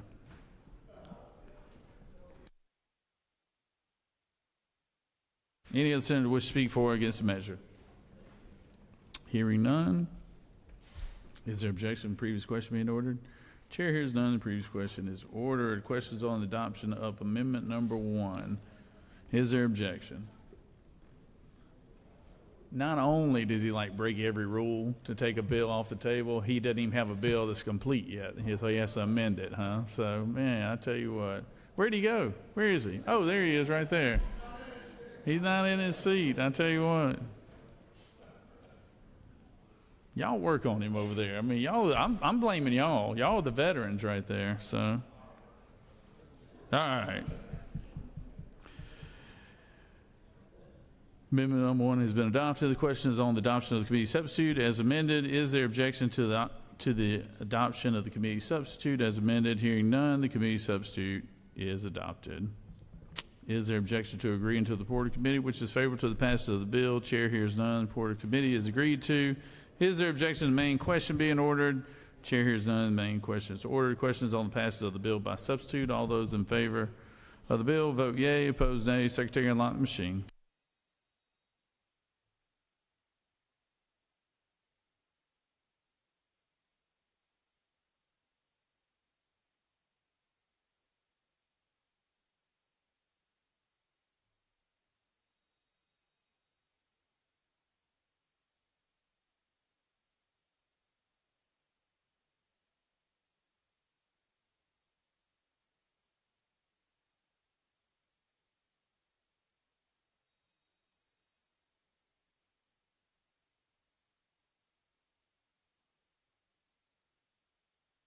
Senator from the 48th, for what purpose do you rise? Inquiry, Mr. President. State your inquiry. Mr. President, is it not true that it was much easier to train the sharp legal mind of the gentleman farmer from the 49th than our blessed attorney over here from the 18th? You know, we didn't have much problems out of the good Hall County farmer, the best dressed farmer I've ever seen up there, by the way.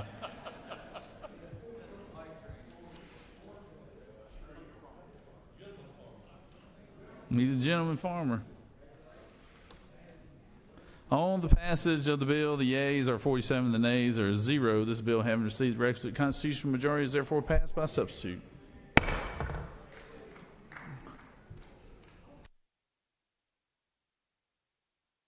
Recognize the senator from the 25th.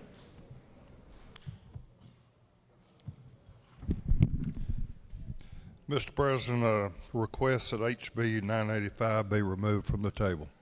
Secretary, read the caption. House Bill 985 by Representatives Bonner of the 73rd and others, a bill to be entitled an act to amend Part 3 of Article 2 of Chapter 4 of Title 38 of the Official Code of Georgia, annotated relating to Georgia veteran cemeteries, so as to revise the terms of eligibility for persons to be buried in Georgia's veteran cemeteries, to provide for a definition, to require an affidavit in certain circumstances, to provide for applicability, to provide for fees, to provide for the Veteran Service Board to have certain discretion, to provide for related matters, and for other purposes.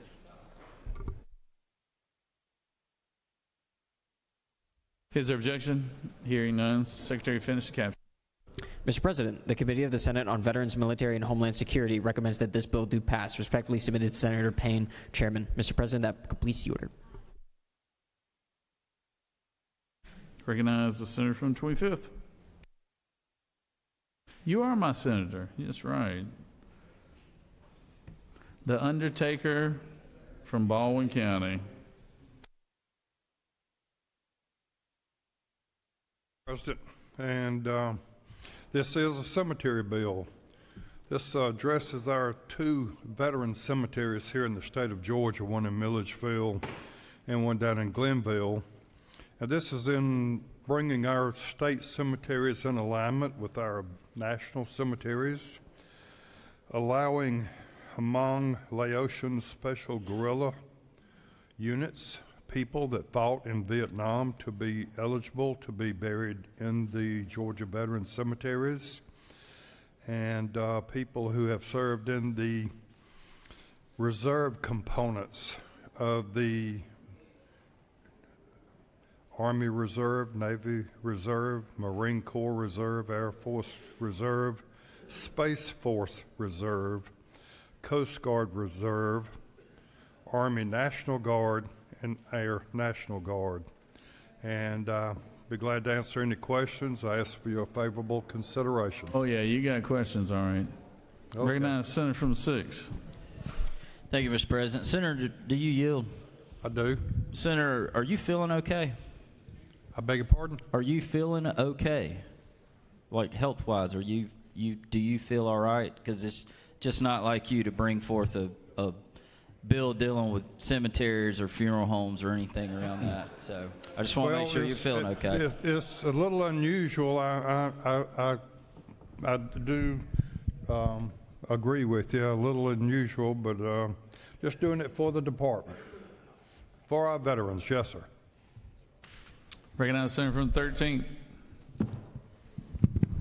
Senator Deal. I do. Senator, I have, in my district, there are several cemeteries that have designated veteran area plots in them, like maybe 2 acres or so that's for veterans.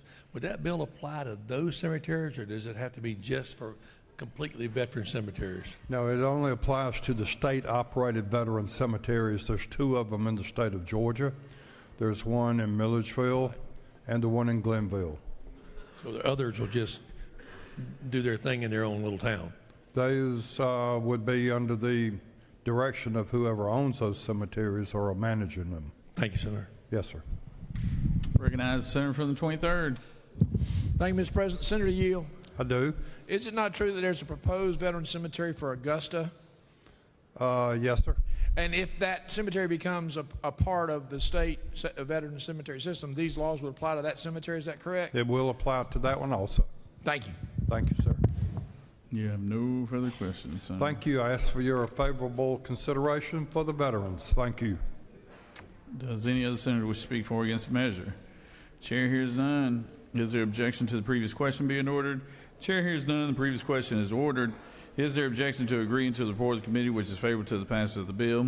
Chair hears none. The report of the committee is agreed to. Is there objection to the main question being ordered? Chair hears none. The main question is ordered. The question is on the passage of the bill. All those in favor vote yea. All opposed nay. Secretary, unlock the machine.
All of the passage of the bill, the yeas are 48, the nays are 0. This bill, having received the requisite constitutional majority, is therefore passed. Recognize the senator from the 50th. Did y'all change the numbers right there? Y'all are sitting at the wrong desk right there, by the way. Thank you, Mr. President. I move that House Bill 1254 be removed from the table. Secretary, read the caption. House Bill 1254 by Representatives Reeves of the 99th and others, a bill to be entitled an act to amend various titles of the OCGA so as to move the regulation of various professions from individual boards of the Secretary of State, to amend Chapter 14 of Title 10 of the OCGA relating to cemetery and funeral services, to amend Title 43 of the OCGA relating to professions and businesses, to amend Code Section 53-2-27 of the OCGA relating to DNA testing, to amend Title 43 of the OCGA relating to professions and businesses, to amend Title 43 and Code Section 12-8-107 of the OCGA relating to professions and businesses, to amend Title 43 of the OCGA relating to professions and businesses, to amend Code Section 43-10A-5 of the OCGA relating to powers and duties to provide for related matters, to repeal conflicting laws, and for other purposes. Is there objection? Hearing none, Secretary, finish the caption. Mr. President, the Committee of the Senate on Regulated Industries and Utilities recommends that this bill do pass. Respectfully submitted, Senator Cowsert of the 46th District Chairman. Mr. President, that completes the order.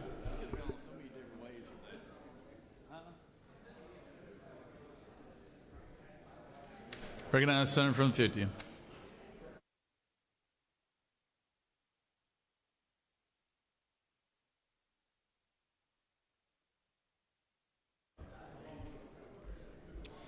Thank you, Mr. President. I rise today to bring House Bill 1254, which is a governor's bill. What this does is it revises licensing boards for cemeterians, auctioneers, geologists, and hearing aid dealers and dispensers. This has been a year-long process of streamlining. Could say it's a little bit of red tape rollback in a way. But for these 4 industries, we are eliminating their boards.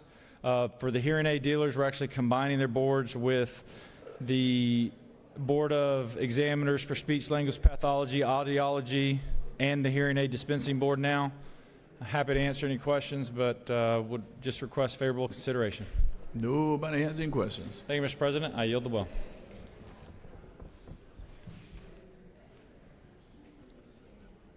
Does any other citizen wish to speak for or against the measure? Chair hears none. Is there objection to previous question being ordered?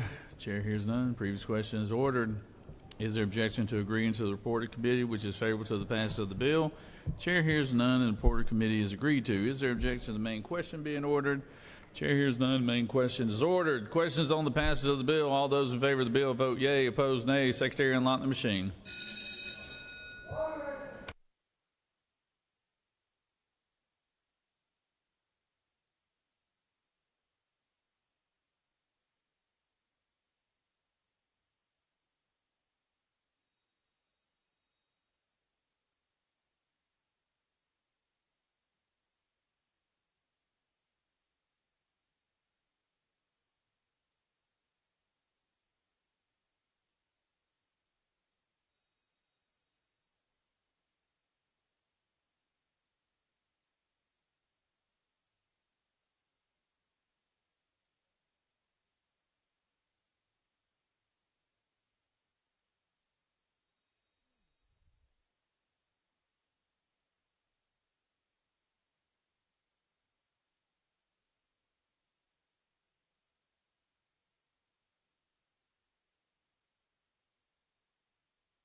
On the passage of the bills, the yeas are 49 and the nays are 0. This bill, having received requisite constitutional majority, is therefore passed.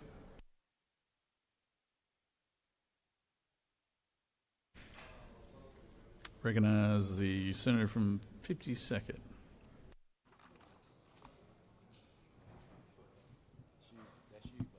Recognize the senator from the 52nd. What have I got up here? 1278. Thank you, Mr. President. I move that we take 1278 House Bill off the table. Secretary, read the caption.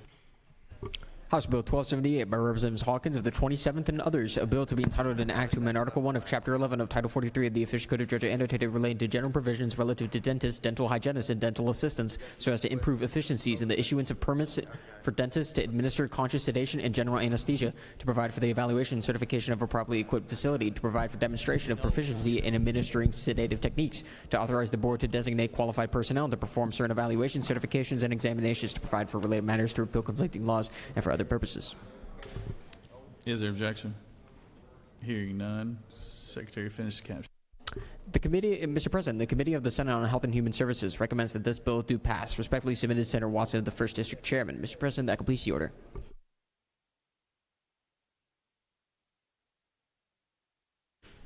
Recognize Senator from 52nd.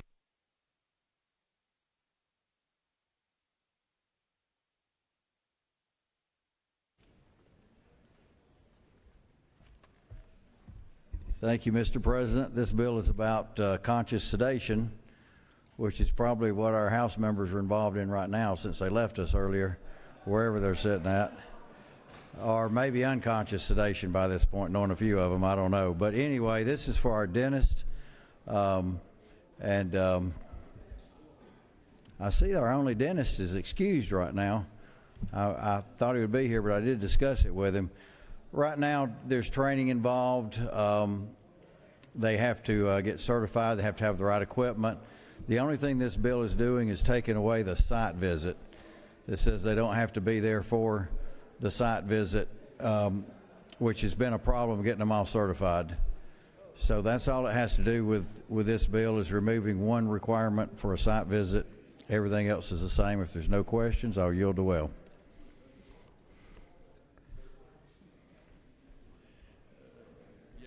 Senator. Any other senator wish to speak for or against the measure? Chair hears none. Is there objection to the previous question being ordered? Chair hears none. The previous question is ordered. Is there objection to agreeing to the report of the committee which is favorable to the passage of the bill? Chair hears none. The report of the committee is agreed to. Is there objection to the question being ordered? Chair hears none, and the main question is ordered. All those in favor of the bill will vote yea. All opposed, nay. Secretary, unlock the machine.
On the passage of the bill, the yeas are 46 and nays are 0. This bill, having received requisite constitutional majority, is therefore passed.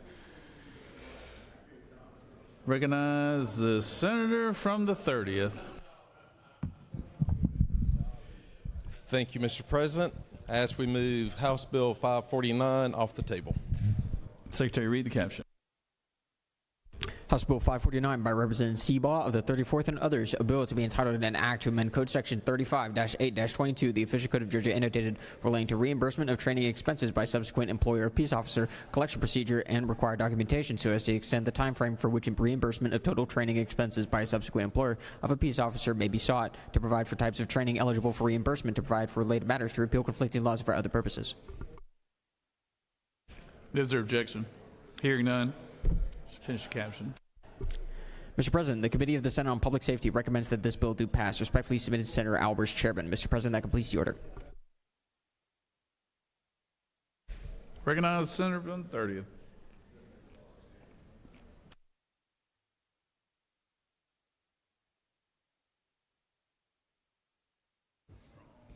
Mr. President. Yeah, strong. Thank you, Mr. President. I bring forth House Bill 549. This bill extends the amount of time from 15 months to 36 months if an officer is hired by another agency within 36 months from completing basic mandate training. The hiring agency will pay the sponsoring agency, the one that hired them, for the actual cost of the training and up to 90 days of salary that the officer spent in a field training program. The Georgia Chiefs of Police and the Sheriff's Association supports this bill. With that, Mr. President, I will yield the well. You have one question, Senator. Recognize Senator from 37th. Yield. Yes. Isn't it true this is a doggone good bill? Long overdue? Yes, it is. Appreciate it, sir. And with that, I yield the well. Does any other senator wish to speak for or against the measure? Is there objection to the previous question being ordered? Chair hears none. The previous question is ordered. Is there objection to agreeing to the report of the committee which is favorable to the passage of the bill? Chair hears none. The report of the committee is agreed to. Is there objection to the main question being ordered? Chair hears none. The main question is ordered. Question is on the passage of the bill. All those in favor vote yea. All opposed, nay. Secretary, unlock the machine.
On the passage of the bill, the yeas are 47, the nays are 2.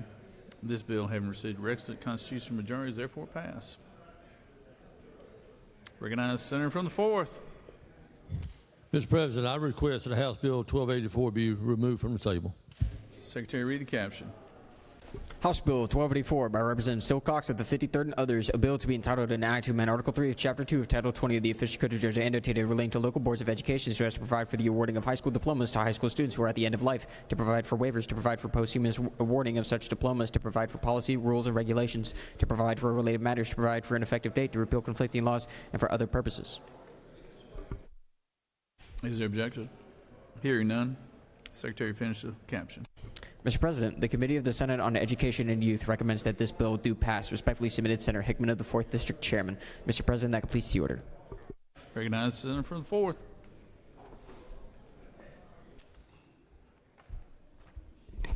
Thank you, Mr. President.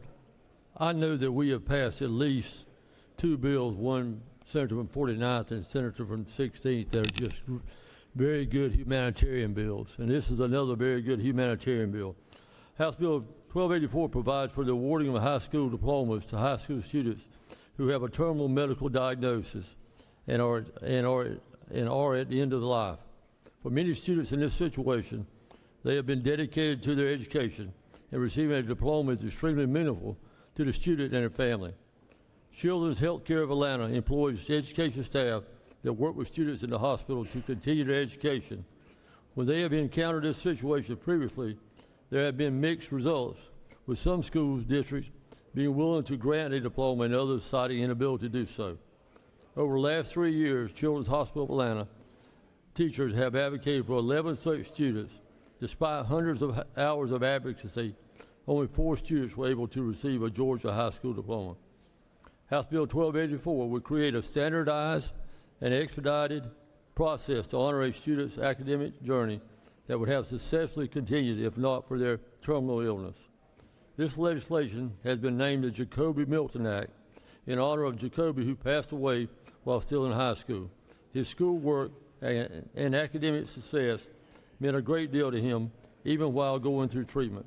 This bill recognizes these students who have remained dedicated to their studies and provides a meaningful recognition of their academic achievement up to the end of their life.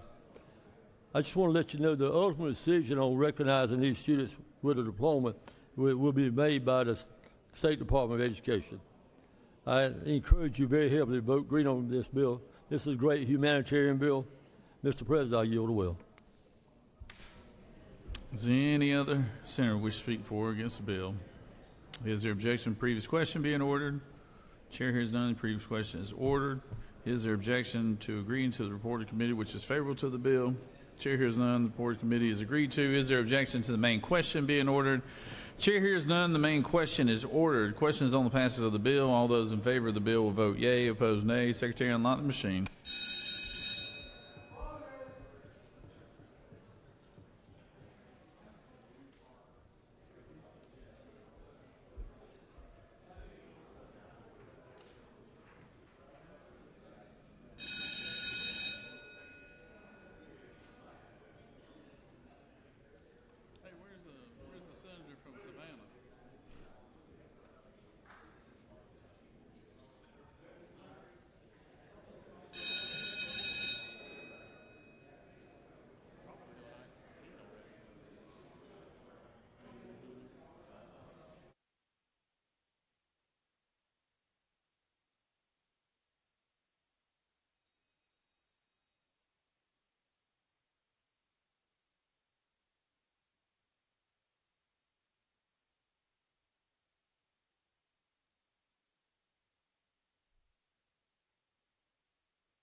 On the passage of the bill, the yeas are 48 and the nays are 0, and this bill, having received the requisite constitutional majority, is therefore passed.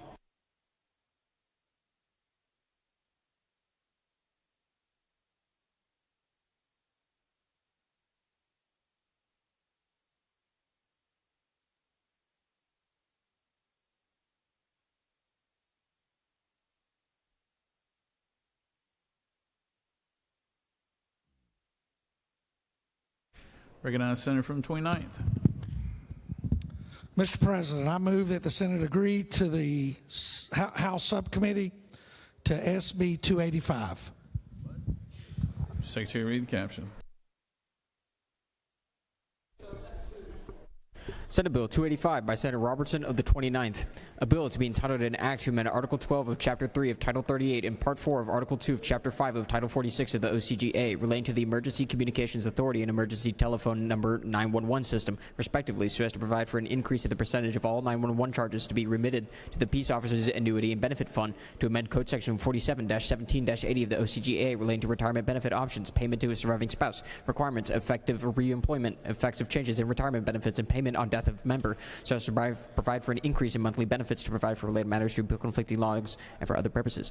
Mr. President, the House offers the following substitute to Senate Bill 285, a bill to be entitled an act to amend Code Section 38-8-8.3 of the Official Code of Georgia annotated relating to the funding of services or reduction of ad valorem taxes in unincorporated areas of counties and powers and duties of governing authorities, so as to require counties and municipal corporations to remit a portion of premium taxes to the Peace Officers Annuity Benefit Fund, to amend Chapter 17 of Title 47 of the Official Code of Georgia annotated relating to the Peace Officers Annuity Benefit Fund, so as to provide for certain premium taxes to be paid to the fund, to provide the board with the authority to increase the monthly benefit multiplier, to provide for limitations and restrictions, to provide for legislative intent to appropriate certain funds, to provide for a definition, to provide for related matters through bill conflicting laws and for other purposes. Mr. President, that completes the order.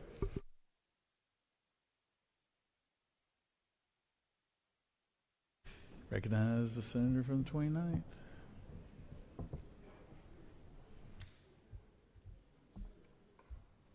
Thank you, Mr. President. Everybody's familiar with Senate Bill 285. It's the bill that affirms and supports the Peace Officer Annuity Benefit Fund. The primary beneficiaries to this are municipal and county law enforcement officers, which, as we know, conduct over 90% of all law enforcement operations in the state of Georgia. This bill went over to the House. They did great work on it, found a much better revenue source for this that impacts our constituents much, much less. So I would ask your support on this. And Mr. President, if there are no questions, I'm happy to yield the will. Thank you, sir.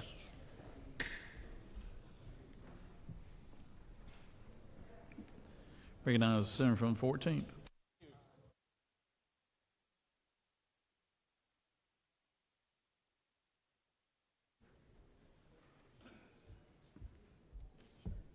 Thank you, Mr. President. I want to commend the author. I want to commend the House on doing the great work that the author described to change the revenue source away from a $1 surcharge on every phone line in the state. Because that would have been a mistake. It would have been a consumption tax. And y'all did a great job fixing it. So I'll be happy to vote for the bill. Thanks, Mr. President. Well, there you go. Bipartisan support here. Any other senator wish to speak for or against the measure? Hearing none, all those who agree to the House substitute on SB 285 will vote yea. All opposed, nay. Secretary, unlock the machine.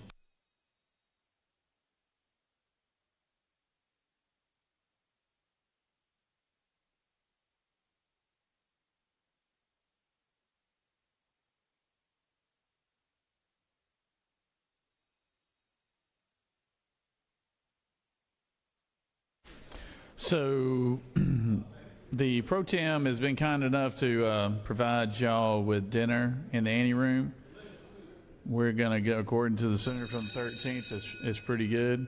So we're not going to take a break. We're just going to keep plugging through these things, and y'all just go in there and eat at your pleasure. But we want to go ahead and get through as many bills as we can, because I know the guys across the hall will be whining come Monday about, oh, my bill hadn't done this and that and all that stuff. So we're going to knock out as much as we can. Then we'll probably adjourn early on Sine Die.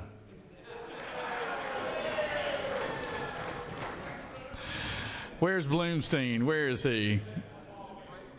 Is he at the Braves game? I bet he is.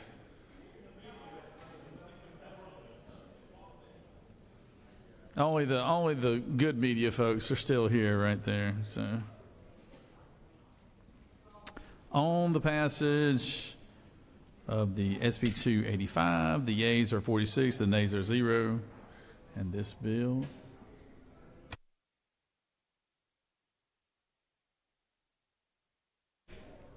Recognize the senator from 54th. Mr. President, I move that the Senate agree to House Bill substitute to Senate Bill 485. Secretary, read the caption. Senate Bill 45 by Senators Payne of the 54th and others, a bill to be entitled an act to amend Article 1 of Chapter 10A of Title 43 of the Official Code of Georgia, annotated, relating to examination regarding professional counselors, social workers, and marriage and family therapists, so as to authorize applicants for a license in social work enrolled in a master's degree program to take the master's social work licensing examination in their final semester of the program, to provide for related matters, to repeal conflicting laws, and for other purposes. Mr. President, the House offers the following substitute to Senate Bill 485, a bill to be entitled an act to amend Chapter 10 of Title 43 of the Official Code of Georgia, annotated, relating to barbers and cosmetologists, so as to require that an applicant for a certificate of registration as a nail technician provides a photocopy of such applicant's driver's license or identification card with his or her application, to require that the holder of such certificate of registration provides a photocopy of such holder's driver's license or identification card upon application for renewal of such certificate, and for other purposes. Mr. President, that completes the order.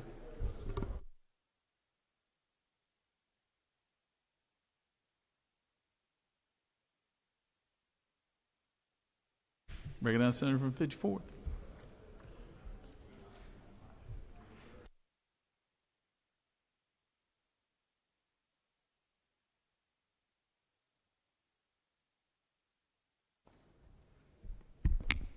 Thank you, Mr. President. Friends, if you'll remember when we passed Senate Bill 485, that was the bill that allowed for students in their final semester of a master's degree of social work to sit for their Master of Social Work licensing examination in their last semester of school. This bill comes back from the House, and they've added, in addition, to require that nail technicians that on and after July 1, 2028, any applicant or registration must present a real ID copy of their license as part of their application or renewal applications. If there's any questions, I'll be glad to yield the well. You have no questions, Senator. I ask for your favorable support. Any other senator wish to speak for or against the measure? Hearing none. All those in favor of SB 485 agreeing to the House substitute, vote yea. All opposed, nay. Secretary, unlock the machine.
On the agree to the House substitute, the yeas are 46, the nays are 0, and this motion has prevailed.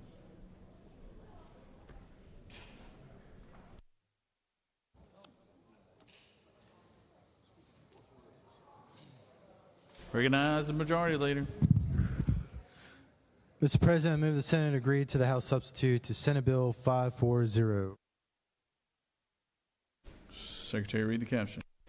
Senate Bill 540 by Senators Anna Vitarte, the 31st, and others, a bill to be entitled an act to amend Chapter 5 of Title 39 of the Official Code of Georgia, annotated, relating to online internet safety, so as to require certain disclosures related to controversial AI services, to require the operators of controversial AI services to take steps to limit certain actions related to minors by such systems, to require operators to provide certain privacy tools to users, to require operators to adopt a protocol for conversational AI services response to suicidal ideation or self-harm, to provide for enforcement by the Attorney General, to provide for exceptions, to provide for definitions, to provide for related matters, to repeal conflicting laws, and for other purposes. Mr. President, The House offers the following substitute to Senate Bill 540, a bill to be entitled an act to amend Chapter 5 of Title 39 of the Official Code of Georgia annotated relating to online internet safety so as to require certain disclosures related to AI companion chatbots, to require the operators of AI companion chatbots to perform age verification and for other purposes. Mr. President, that completes the order. Recognize Senator from the 31st.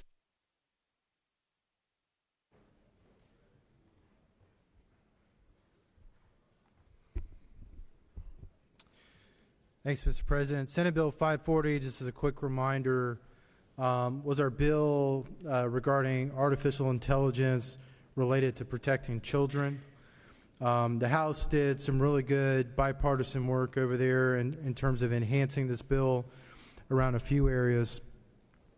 The House expanded protections around emotional manipulation and dependency and tightened language around enforcement, as well as allowed the Attorney General to create rules and publish guidance for the implementation. One more notable thing that we did was we moved the effective date to July of 27. With all the federal and White House directives, basically allows the federal government and Congress to develop an AI legislative and regulatory framework this year. And the timeline gives innovators time to come into compliance while also preserving the General Assembly's ability to revisit the law next session if there's any sort of federal action that creates a conflict or requires adjustments between now and next year. Georgia can lead AI without compromising innovation, and this bill will ensure that we remain competitive in the AI race while making it clear that protecting children comes first. So I ask for your unanimous support. Mr. President, I yield the will. Does any other senator wish to speak for or against the measure? Chair hears none. All those in favor on agreeing to House substitute of SB 540 will vote yea. All opposed, nay. Secretary, unlock the machine.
On the passage of the bill, the yeas are 44 and the nays are 1.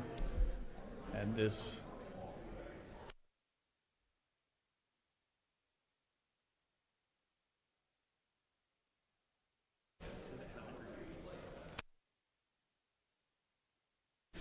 recognize the senator from the 25th. Thank you, Mr. President.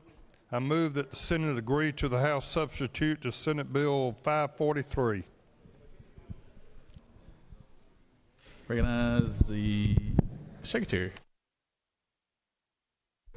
Senate Bill 543 by Senator Williams of the 25th and others, a bill to be entitled an act to amend an act creating the Board of Commissioners of Roads and Revenues for Butts County, approved February 24th, 1941, as amended so as to provide that the Board of Commissioners shall only be required to read an ordinance, resolution, or other matter before the board at one meeting prior to the adoption of such ordinance, resolution, or other matter, to provide for related matters, to repeal conflicting laws, and for other purposes. Mr. President, the House offers the following substitute to Senate Bill 543, a bill to be entitled an act to amend an act creating the Board of Commissioners of Roads and Revenues for Butts County, approved February 24th, 1941, as amended so as to provide that the Board of Commissioners shall not be required to read an ordinance, resolution, or other matter before the board at more than one meeting, to provide for related matters, to repeal conflicting laws, and for other purposes. Mr. President, that completes the order.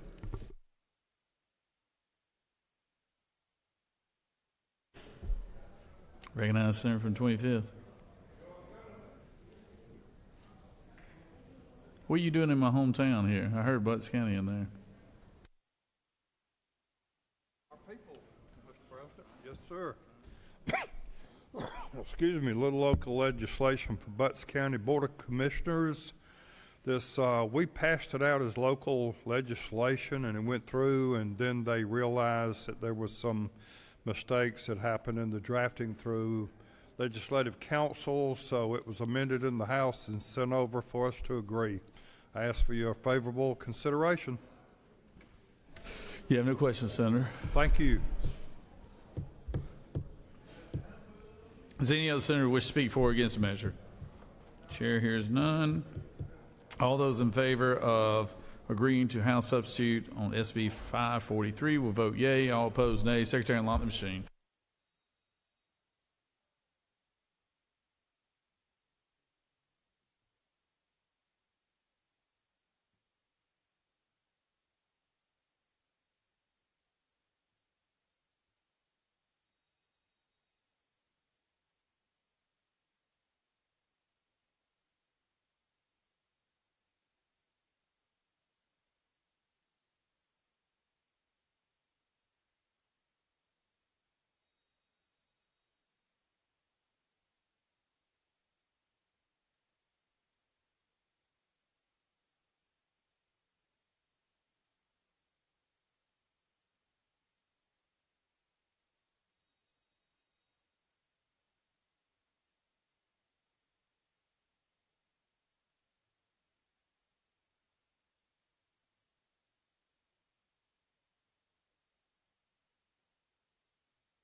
On the agreeing to House substitute of SB 543, the yeas are 47, the nays are 0.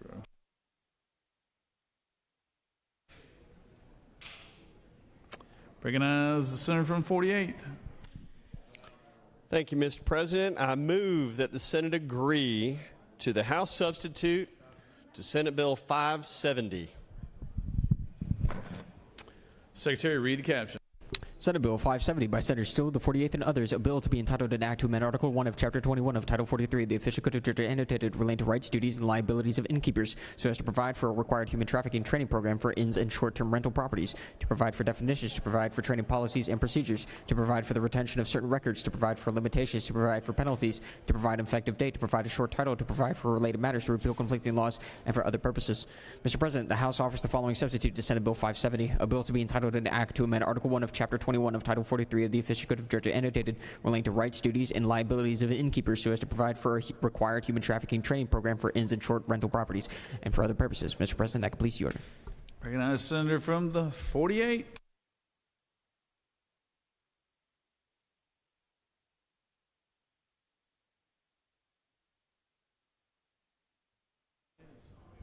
Thank you, Mr. President. Colleagues, Senate Bill 570. This is a bill that passed unanimously about 3 weeks ago, and this is our human trafficking training program for innkeepers, short-term rentals.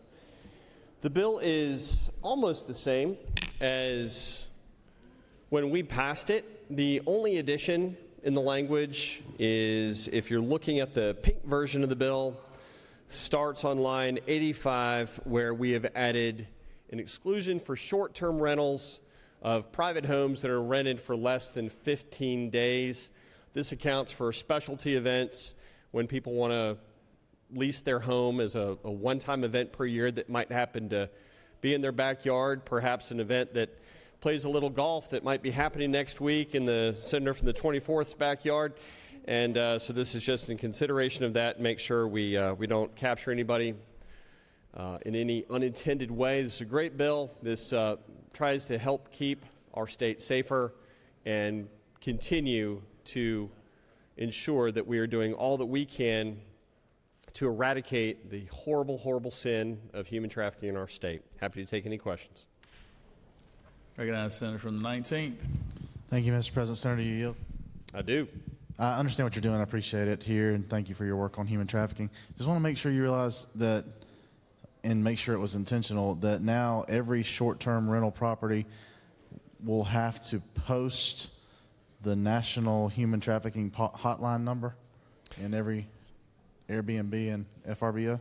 If they are rented for less than 15 days per year, they will not. If it's a specialty event, if someone is using their home for a rental property, yes, they will have to if the home is continuously being used for that. That is the intention, yes.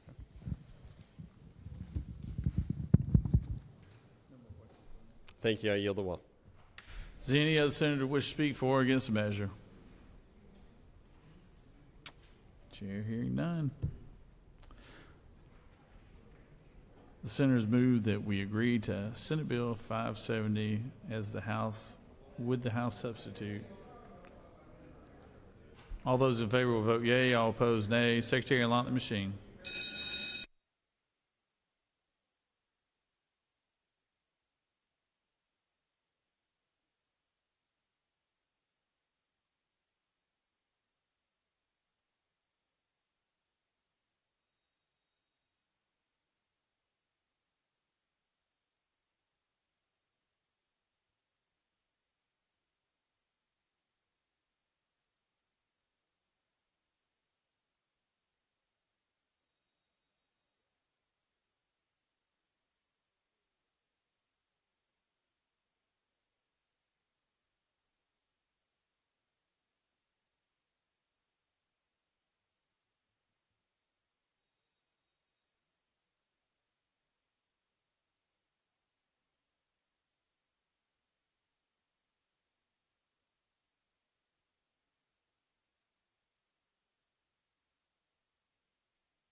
On the agree to the House substitute, the yeas are 38 and the nays are 6. And the Senate has agreed. Recognize the senator from the 6.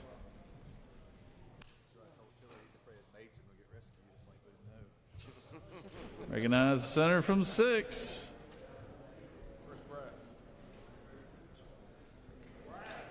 The chairman of rules.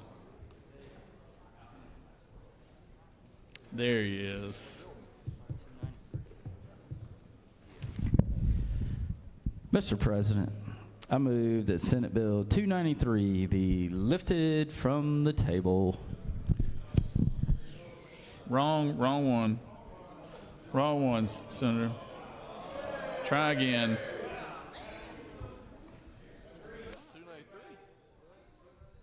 You're agreeing to it, Senator. Mr. President, I withdraw that motion. And I move that the Senate agree to the House substitute to Senate Bill 293 as amended by Amendment 1. You've been training the senator from the 18th, haven't you? That's why he keeps messing up. He didn't. Your secretary could read the caption.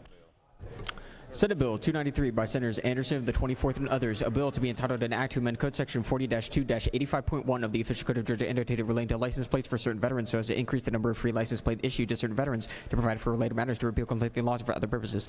Mr. President, the House offers the following substitute to Senate Bill 293, a bill to be entitled an act to amend Title 40 of the Official Code of Georgia annotated relating to motor vehicles and traffic so as to revise penalties for certain offenses relative to license plates, revalidation, decals, temporary operating permits, certificates of registration, certificates of title, and for other purposes. Mr. President, Senators Brass of the 6th District offer the following amendment. Amendment 1, amend the substitute to Senate Bill 293 by replacing line 5 with the following. Employees to provide fees for manufacturer headquarters, distributor, and dealer license plates, to provide for required materials and design of such license plate, to amend, and for other purposes. Mr. President, Senator Brass of the 6th District offers the following amendment. Amendment 1A, amend the amendment to the substitute to Senate Bill 293 by replacing lines 3 and 4 with the following. Dealer license plates, to provide for required material and design of such license plate, to provide provide for required material and design of a dealer's license plate, to provide for the issuance of annual permits by the Department of Revenue to operate unregistered motor vehicles upon highways of the state, to provide for conditions and limitations upon such operation, to provide for application requirements, to provide for violations of punishment, to provide for authority to suspend or revoke such permits, to authorize collection of a fee for such permits, to provide for authority and for other purposes. Mr. President, that completes the order. Senator from the 14th, for what purpose do you rise? Mr. President, I mean, take this as a point of order or parliamentary inquiry or whatever have you. I'm dying to know how the Rules Chairman wants to amend this substitute. And so I would ask that we get some sort of a maybe standing at ease or some process by which we could receive Amendment 1 to SB 293 substitute. I think they're en route right now, Senator. They're in the book. This is the type of robust conversation I was looking for. Thank you, Senator from the 6th. Senator, Chairman of Rules, come on.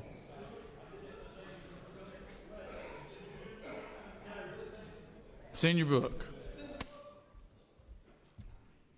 Thank you, Mr. President. And Senator from the 14th, you're exactly right. The amendments are in the book. They have been in that book since you walked in this chamber at 10 a.m. So he just opened it. And the reason I know that, because I went to get copies of them earlier, and I was told that they were in the book. So, Senate Bill 293. This was originally a license plate bill for veterans, and was changed over in the House. And it has emerged as a used car industry plate bill. So simply what it does, and these are we're talking about these tags that dealers receive. And so we're doing some things. There's been some abuse, especially since COVID, around these dealer plates, and so we're trying to clean it up a little bit. So we're simply increasing the bond amount from $35,000 to $50,000. Increasing criminal penalties. We're limiting the use of the dealer plates to 6 months per vehicle. We're requiring dealers' plates to be metal and stamped. If you remember back in the old days when we used to have prisoners make our plates, that's essentially what these would be, those old metal ones. We're requiring the Department of Revenue to report to the General Assembly any concerning activities of fraud. And this subjects the Used Car Dealer Board to the Administrative Procedures Act. This brings more transparency and oversight. And this gives the Department of Revenue the authority to investigate used car dealers. Now to the amendments. The amendments. Amendment 1 is simply because we're going from a paper type license plate to a metal plate. We've thought that there would be an extra cost, and so I would like to increase the fee for that. So we're taking it from $62 to $80 to cover that cost, and requiring a payment of, instead of $12, taking that to $15. So that's Amendment 1. Amendment 1A.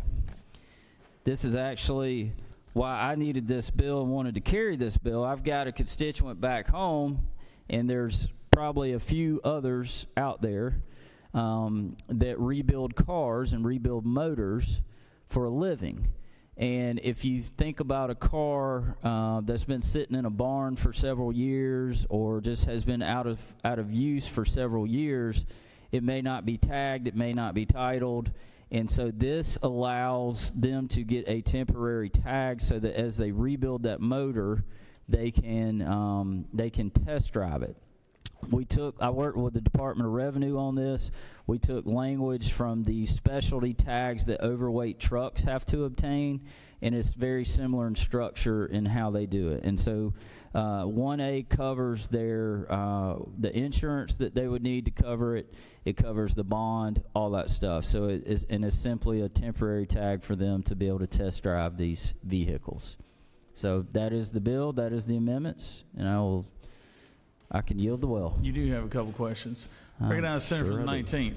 Thank you, Mr. President. Senator, you yield? I will yield for the Senator from the 19th. Lines 319 through 320. It looks like these license plates will have to be metal, have raised text and raised designs Senator, I don't think our current license plates have the raised text or raised designs anymore. I'm hearing they don't.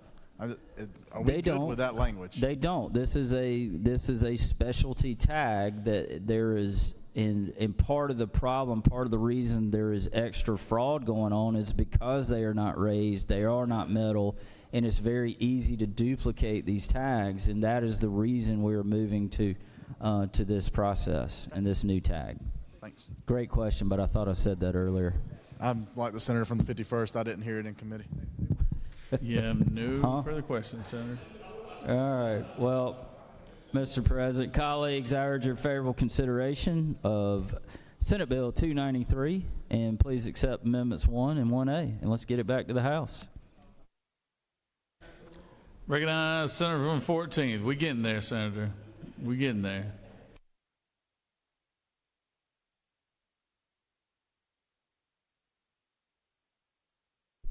Mr. President, there are limits to compromise. I want to articulate those limits briefly. I love the bill. I love Amendment 1. I have to draw the line at Amendment 1A. And don't get me wrong, the senator from the 6th and I have done great, wondrous things in late hours of legislative days. Why, the senator from the 6th and I legalized bare-knuckle boxing together a few years ago through exactly this process. And so why am I turning my back on the senator from the 6th in this moment of a late hour in an amendment? It's because I think it's dangerous to have unregistered cars, rebuilt cars after they've been totaled, by the way. These are cars that might have been completely totaled, ruled that way for insurance purposes, that again, there are some businesses that rebuild them. What this 1A would do, this amendment, is it would allow rebuilt cars to drive on our highways. And folks, as folks who care about public safety in here, I just don't think that that's safe, and I think that some things do deserve a committee process. With that, Mr. President, I'll yield the well.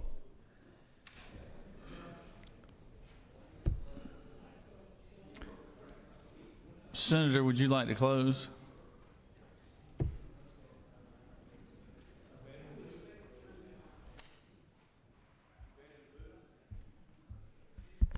We bring amendments like this all the time because it affects very few people, but it does affect people. These are bills that are tough to get through committee because we lack time. And we lack time because we have people that come down to this microphone and they like to talk. And then they like to talk some more. And I'm one of them. I like to talk. I like to filibuster. But at the end of the day, 1A is a good bill, a good amendment. It will serve a few people, and it will do a good job. Thank you. Senator from the 26th, you've rebuilt some cars in your day, haven't you? That's what I thought.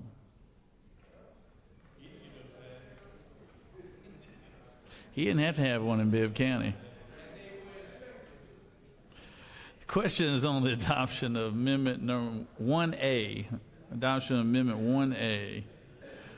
Is there objection? And we have objection. All those in favor of Amendment 1A authored by the chairman from the 6th? All those in favor will vote yea. All opposed, nay. Secretary, unlock the machine.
Question is on adoption of Amendment 1A. The yeas are 43, the nays are 3, and this amendment has prevailed. Now the question is on Amendment 1 as amended. Is there objection? Hearing none, Amendment 1 as amended is. So we're now voting on the underlying bill, Senate Bill 293, agreeing to the House substitute as amended. All those in favor will vote yea. All opposed, nay. Secretary, unlock the machine.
On SB 293, agreeing to the House substitute as amended. The yeas are 41, the nays are 2, and Senate has agreed. Recognize the senator from the 48th. Thank you, Mr. President. I move that the Senate agree to the House amendment to the Senate substitute to House Bill 750. Secretary, read the caption. House Bill 750 by Representatives Cox of the 28th and others, a bill to be entitled an act to amend an act to create the State Court of Forsyth County, approved April 15, 1996, as amended particularly by an act approved May 1, 2002, so as to add a judge to the court to provide for related matters to repeal conflicting laws and for other purposes. Senator Williams of the 25th and the House offers the following amendment. Amend the Senate substitute to House Bill 750 by replacing lines 1 through the end with the following: to amend an act to create the State Court of Forsyth County, approved April 15, 1996, as amended particularly by an act approved May 1, 2002, so as to add a judge to the court to provide for related matters to repeal conflicting laws for other purposes. Mr. President, that completes the order. Recognizes Senator from the 48th.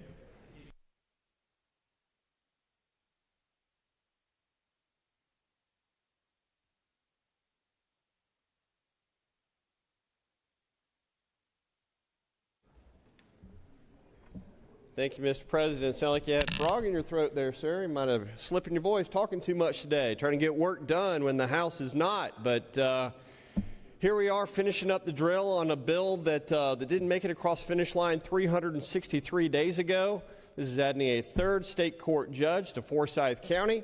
This is a unanimous resolution bill from the Board of Commissioners, from the House delegation, from the Senate delegation.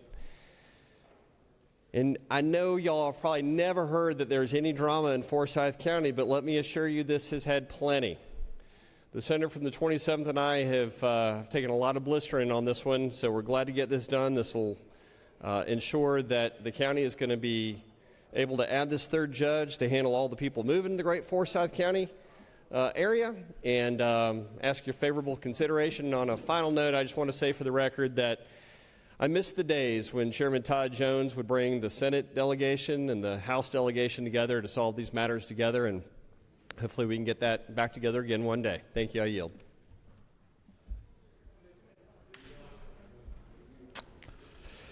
Does any other senator wish to speak for or against the measure? Hearing none. All those in favor of agreeing to the House amendment to the Senate substitute on HB 750. All those in favor will vote yea. All opposed, nay. Secretary, unlock the machine.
On the agree to House Bill 750 to the Senate substitute, the yeas are 47 and the nays are 0, and the Senate has agreed. Recognize Senator from the 45th. Thank you, Mr. President. I move that the Senate agree to the House substitute to Senate Bill 10. Secretary, read the caption. Senate Bill 10 by Senators Goodman of the 8th and others.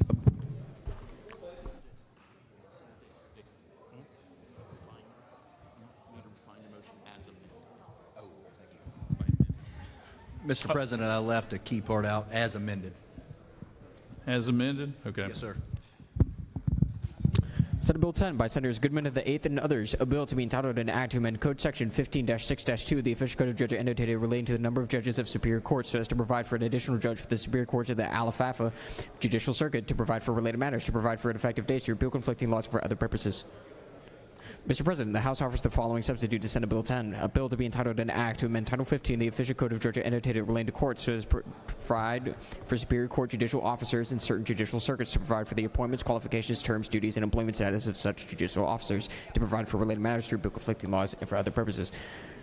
Mr. President, Senator Dixon of the 45th District offers the following amendment. Amendment 1, amend the House substitute to Senate Bill 10 by replacing lines 1 through the end with the following: to amend Code Section 20-2-2068.2 of the official code of Georgia annotated relating to facilities grants for charter schools, purposes for which grants may be used, upkeep of charter school property, and availability of unused facilities, so as to revise provisions relating to the use of unused facilities by charter schools and charter school petitioners, to provide for negotiations between local boards of education, charter schools, and charter school petitioners, to provide for conditions on such use or purchase of unused facilities, to provide for appeals of petitions, to revise the definition, to provide for an effective date and applicability, to provide for related matters, to repeal conflicting laws, and for other purposes. Mr. President, that completes the order.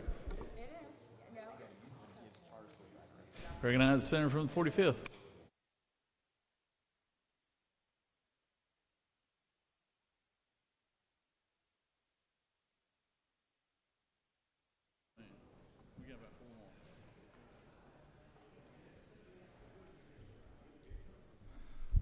Thank you, Mr. President. Senate colleagues, I bring before you Senate Bill 10. This was originally the senator from the 8th legislation. The House removed that legislation, added legislation dealing with judges in a judicial circuit of 15 or more judges. We've removed that language, and we've added language in to help with charter schools dealing with unused buildings and them being able to purchase them or lease them to have access for additional classrooms. Be happy to answer any questions, Mr. President. You have one question. Recognize Senator from the 38th. Thank you, Mr. President. This gentleman yield? I do. Is it not true that one of the biggest hurdles that charter schools across the state face is access to facilities? That is true, Senator. It is one of their biggest challenges. Thank you. And is that the aim of this bill, to make it a little bit easier for them to have access to that facilities that were not normally used for educational purposes, to hopefully give them access to educate students in these buildings? That is correct. That is exactly what the bill does. And if you remember Senate Bill 498 that we voted on earlier this year, it allows for access for revolving lines of credit to buy buildings or remodel them. It is one of the biggest hurdles for our charter schools, is having facilities or remodeling those facilities. And every time they do it, they're pulling money out of the classroom. So these two bills will help keep money in the classroom. That's right. Thank you. Thank you, Senator. You have no further questions, Senator. Thank you, Mr. President. I yield the well. Does any other senator wish to speak for or against the amendment? The senator has moved that the Senate agree to House substitute as amended on SB 10. All those in favor will vote yea. All opposed, nay. Secretary, unlock the machine.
On the agreed to the House substitute as amended, the yeas are 38 and the nays are 7, and the Senate has agreed.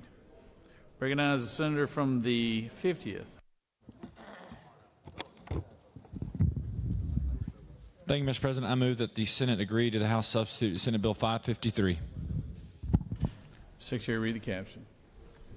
Senate Bill 553 by Senators Hatchett of the 50th and others, a bill to be entitled an act to amend Title 43 of the OCGA relating to professions and businesses so as to repeal Chapter 14 relating to electrical contractors, plumbers, conditioned air contractors, low voltage contractors, and utility contractors, and enact a new Chapter 14 to amend Code Section 48-7-38 of the OCGA relating to deduction for payments to classified subcontractors, disclosure of tax returns, and maintenance of list of classified subcontractors so as to provide for a definition, to provide for related matters, to repeal conflicting laws, and for other purposes. Mr. President, the House offers the following substitutes: Senate Bill 553, a bill to be entitled an act to amend Title 43 of the Official Code of Georgia annotated relating to professions and businesses so as to repeal Chapter 14 relating to electrical contractors, plumbers, conditioned air contractors, low voltage contractors, and utility contractors, and enact a new Chapter 14 to provide for the State Cotton Construction Industry Licensing Board and for other purposes. Mr. President, that completes the order. Recognize the senator from the 50th.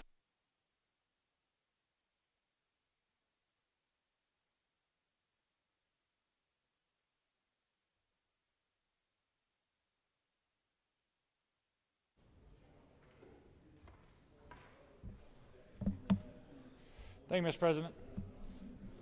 I bring to you Senate Bill 553. Passed this out unanimously. Went over to the House, made some slight changes just to allow a pathway for Tier 2 low voltage utility contractors to get licensure. It passed unanimously out of the House. This is a governor's bill dealing with streamlining the licensing process for utility contractors, electricians, low voltage electricians, and HVAC contractors. I'm happy to answer any questions, but I'd ask for favorable consideration. You have no questions, Senator. Thank you, Mr. President. I yield the will. Does any other senator wish to speak for or against the measure? All those in favor of agreeing to the House substitute on SB 553 will vote yea. All opposed, nays. Secretary, unlock the machine.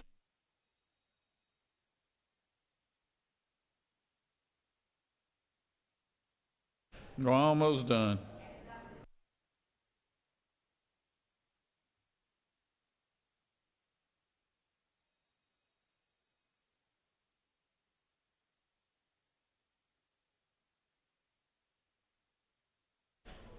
Senator from the 6th, you're on deck. I'm ready, baby. Hit a homer, dude.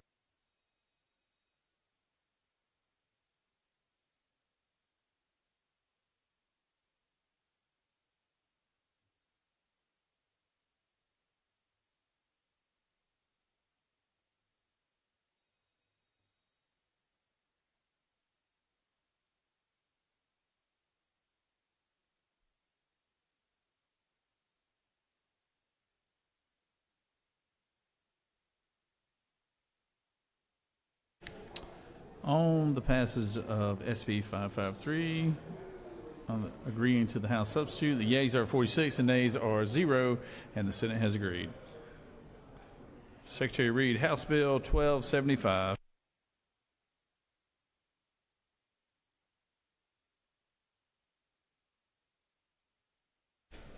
Sorry, recognize Senator from the 6th. Mr. President, I move that HB 1275 be lifted from the table. Secretary read House Bill 1275. House Bill 1275 by Representatives Newton of the 127th and others, a bill to be entitled an act to amend Article 2 of Chapter 34 of Title 43 of the Official Code of Georgia annotated relating to medical practice so as to ensure that stem cell therapies are used to advance medical treatments and improve patients' outcomes in an ethical manner that does not involve stem cells derived from aborted fetuses, to provide for definitions, to provide for the designation of a physician assistant or nurse practitioner, to provide for certain requirements and patient protections, to provide for notice, to provide for consent, to provide for certain exceptions, to provide for the use of Georgia facilities, to provide for related matters, to provide for legislative findings, to repeal conflicting laws, and for other purposes. Is there objection? Hearing none. Secretary finish. Mr. President, the Committee of the Senate on Health and Human Services recommends that this bill do pass by substitute. Respectfully submitted, Senator Watson, the 1st District Chairman. Mr. President, the Senate Committee on Health and Human Services offers the following substitute to House Bill 1275, a bill to be entitled an act to amend Article 2 of Chapter 34 of Title 43 of the Official Code of Georgia, annotated relating to medical practice, so as to ensure that human stem cell therapies are used to advance medical treatments and improve patient outcomes in an ethical manner that does not involve human cells derived from aborted fetuses, to provide for definitions, to provide for the designation of a physician assistant or nurse practitioner, to provide for certain requirements and patient protections, to provide for notice and for other purposes. Mr. President, that completes the order. Recognize Senator from the 6th.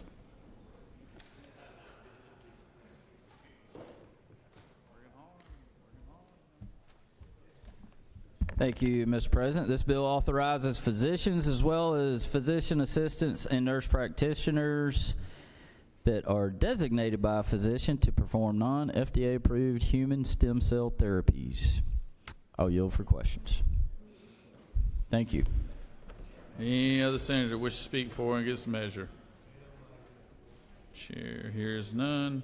All those in favor of House Bill 1275?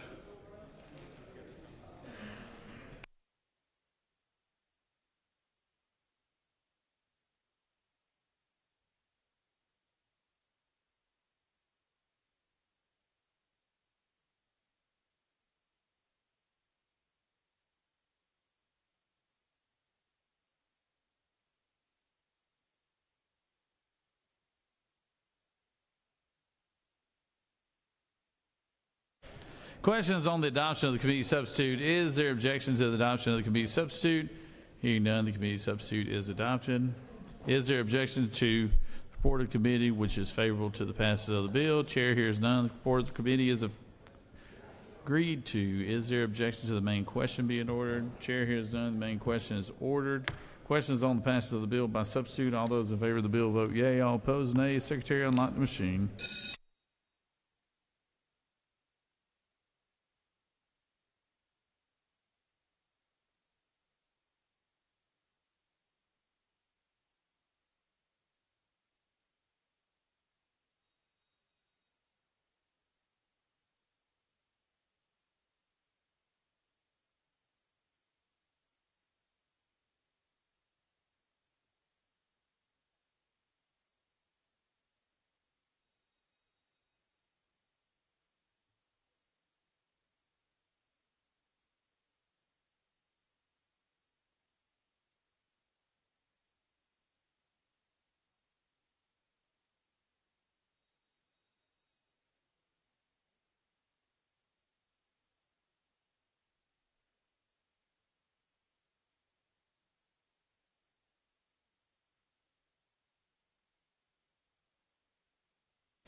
On the passage of the bill, the yeas are 48 and the nays are 0. This bill, having received directions of the constitutional majority, is therefore passed by substitute. Recognize the senator from the 4th. Mr. President, I ask that House Bill 1107 be removed from the table. Secretary, read the caption. House Bill 1107 by Representatives Rice of the 139th and others, a bill to be entitled an act to amend Part 10 of Article 17 of Chapter 2 of Title 20 of the Official Code of Georgia, annotated relating to professional standards, so as to require the Professional Standards Commission to develop and report annual performance measures that evaluate the performance of each educator preparation provider in the state, to provide for minimum contents of the EPP performance measures, to provide for definitions, to provide for a short title, to provide for related matters, to repeal conflicting laws, and for other purposes. Is there objection? Hearing none, Secretary, finish caption. Mr. President, the Committee of the Senate on Education and Youth recommends that this bill do pass. Respectfully submitted, Senator Hickman of the 4th District Chairman. Mr. President, that completes the order. Recognize the senator from the 4th.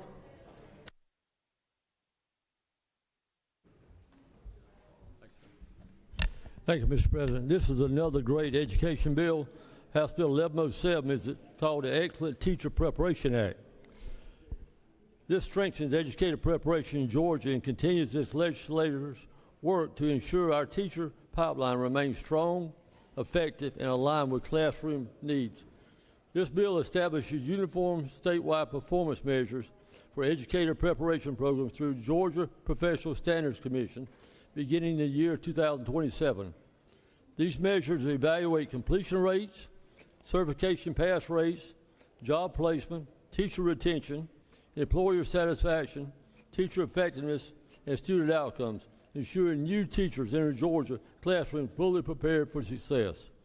House Bill 1107 also improves workforce alignment by using graduate and employer feedback and performance data to better connect teachers' training programs with district hiring needs, making preparation responsive to real classroom demands. Just as importantly, this legislation is the result of strong collaboration among the Georgia Professional Standards Commission, the University System of Georgia, the Governor's Honors, Governor's Office of Student Achievement. Together, these partners align this framework with the Literacy Act and math initiatives already passed by the General Assembly, ensuring teacher preparation reflects evidence-based instructional practices. House Bill 1107 strengthens accountability, increases transparency, and supports teacher readiness and long-term retention through data-driven improvement. I respectfully ask for your favorable consideration for House Bill 1107. Please vote green, and Mr. President, I yield the well. Senator has yielded. Does any other senator wish to speak for or against the measure? Chair hears none. Is there objection to the previous question being ordered? Chair hears none. The previous question is ordered. Is there objection to agreeing to the report of committee which is favorable to the passage of the bill? Chair hears none. Report of committee is agreed to. Is there objection to the main question being ordered? Chair hears none. The main question is ordered. Questions on the passage of the bill? All those in favor will vote yea. All opposed, nay. Secretary, unlock the machine.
On the passage of the bill, the yeas are 49, the nays are 0. This bill, having received requisite constitutional majority, is therefore passed.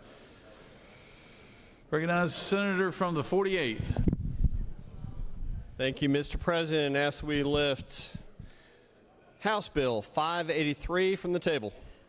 Secretary, read the caption. House Bill 583 by Representatives Glaze of the 67th and others, a bill to be entitled an act to amend Code Section 40-2-85 of the Official Code of Georgia annotated relating to the license plates for certain veterans so as to increase the number of free license plates issued to certain veterans to provide for related matters to conflicting laws for other purposes. Is there objection? Hearing none. Secretary, finish. Mr. President, the Committee of the Senate on Ethics recommends that this bill do pass by substitute. Respectfully submitted, Senator Watson of the 11th District Chairman.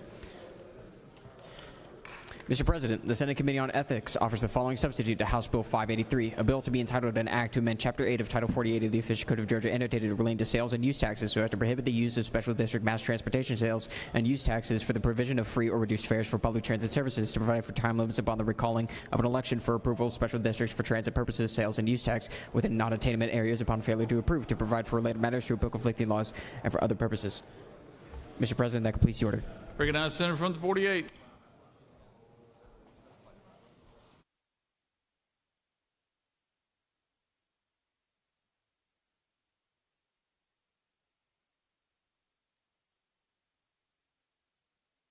Thank you.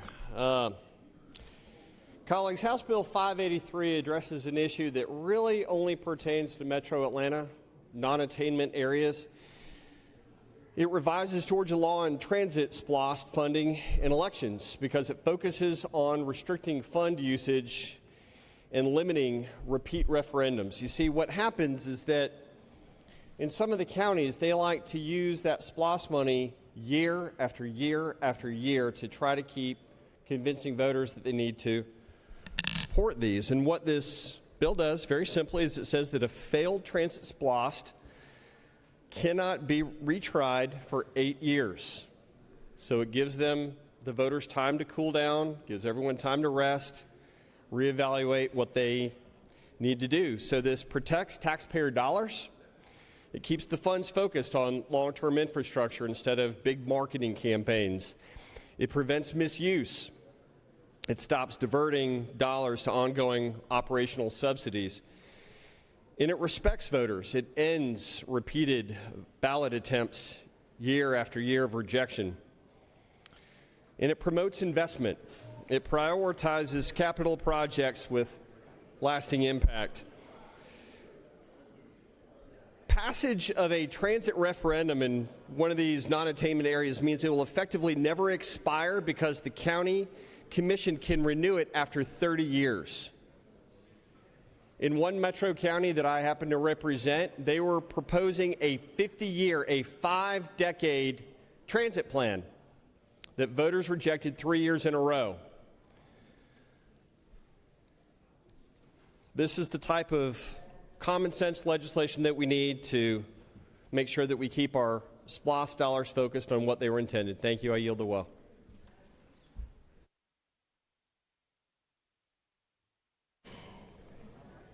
Senator has yielded the well. Recognize the senator from the 39th.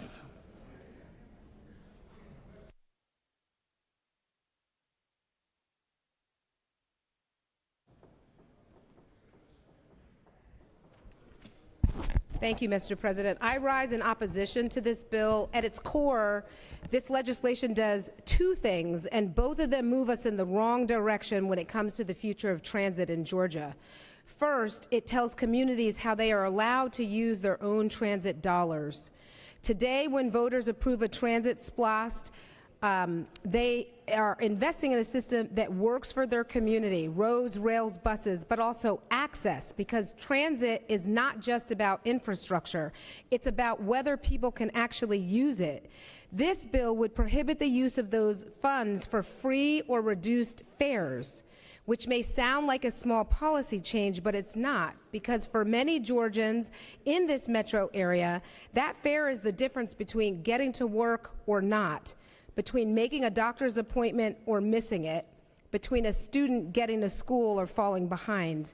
We're talking about seniors on fixed incomes, students trying to get to class, working families already stretched thin. And what this bill says is, even if your community wants to make transit more accessible, even if voters support it, the state knows better. That is a preemption, and it ignores a simple reality, which is that a transit system people can't afford to use is not a successful transit system. Second, this bill limits the voice of voters.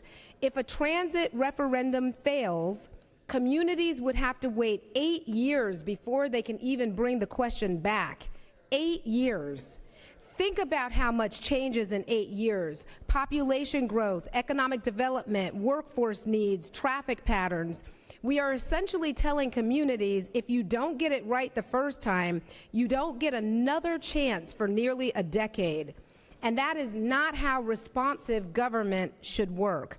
We should be encouraging communities to engage, to refine the proposals, and to come back to voters, not shutting the door on them. And let's be honest about something else. This may be aimed at a few specific counties, but it may not stay there. It sets a precedent for the entire state, because once we start restricting how local communities can lose their own transportation dollars, once we start limiting when voters can reconsider their own decisions, we are reshaping the future of transit in Georgia. Colleagues, if we believe in local control, we should trust local voters. If we believe in economic opportunity, we should support access to transit, not restrict it. And if we are serious about growth in this state, we should not be tying the hands of the very communities trying to plan for their future. This bill does the opposite, and for those reasons, I respectfully ask for your no vote, and I will yield unless there are questions. You do have one question, Senator. Thank you. You do have one question, Senator. Sorry about that. Recognize Senator from 36. Thank you, Mr. President. Does Senator yield? I do. Senator, you have a strong appreciation of the role of public transit. Would you share your understanding of that with us? So public transit, one, it is necessary in order for us to be able to have everybody be able to access opportunities. Unfortunately, not everybody can necessarily afford a car. Not everybody can afford to jump in an Uber every time they have to move around. And public transit absolutely serves a very important purpose, which is moving people around. Where are they going? They are going to their jobs. They are going to school. They are also going to playtime, like going down to the stadium or going down to the Mercedes-Benz to spend money. People have lots of different reasons for why they use it, but the point is it has to be there and be available for their use, whatever that range of option is. And Georgia happens to be one of the states, it is like the only state, I believe, in the nation that does not actually invest in its public transit system. So we are already needing to rely, our communities need to rely on the T-SPLOS dollars. They need to be able to go to voters, and voters should have a say in whether it expands and what that looks like. But to be able to limit voters to that decision once every 8 years, when we know that this metro area is growing exponentially, seems like we are really handcuffing voters instead of really coming back to them and allowing them to have a say-so in what the future of transit looks like in this region. Thank you, Senator.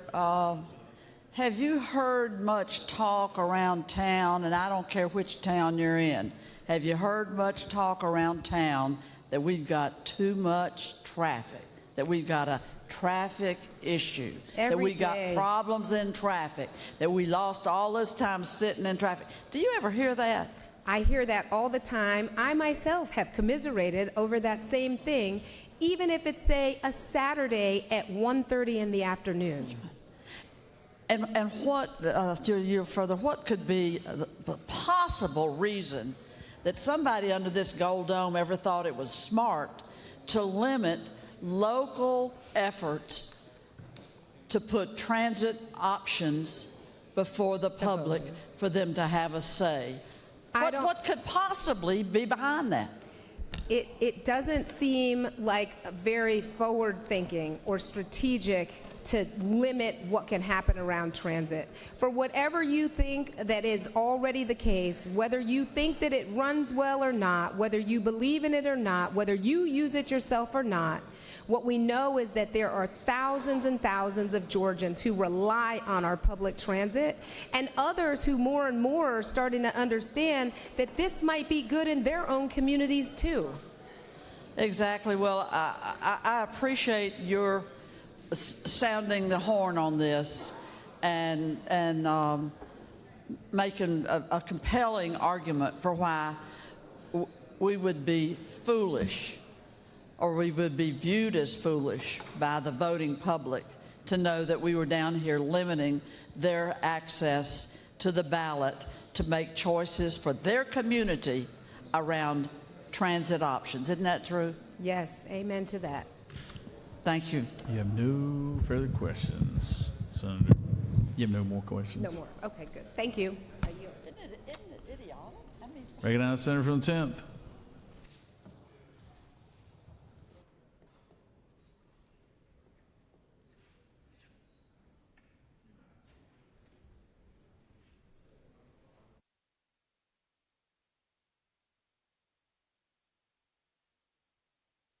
Members of this body, I thought we were going to have a nice, slow slide into the finish of today, but it certainly doesn't appear to be that way because this bill has been sprung on us. The reason why I want to talk about this bill is that I'm a native Atlantan. I was born and raised in the city, and I'm not going to tell you how many years ago, but let me tell you, it's been a long time ago, and I've seen the growth in the city of Atlanta. The author of the legislation refused to take questions, and I had several that I wanted to ask him, but considering the fact that he yielded the well, there's no opportunity for me to ask him the questions, so I figured I'd come up here and just put those questions out, and hopefully I can get a response somewhere at some time. Hopefully I can get a response with a no vote on this legislation and kill it, because I believe it's going to be detrimental to the city of Atlanta. One of the questions that I wanted to ask the senator, the author of this legislation, is what is the impact is MARTA is going to have on a county that I currently represent, is DeKalb County. MARTA is not just an Atlanta transit system, it's much more of a regional transit system. And if you limit the ability of the city of Atlanta to raise much needed revenue like it definitely needs, then that's going to have an impact on the future expansion of MARTA, not just in Fulton County, but also in DeKalb County and Cobb County and some of the other surrounding counties as well. Another question that I wanted to ask the author of this legislation is, why 8 years?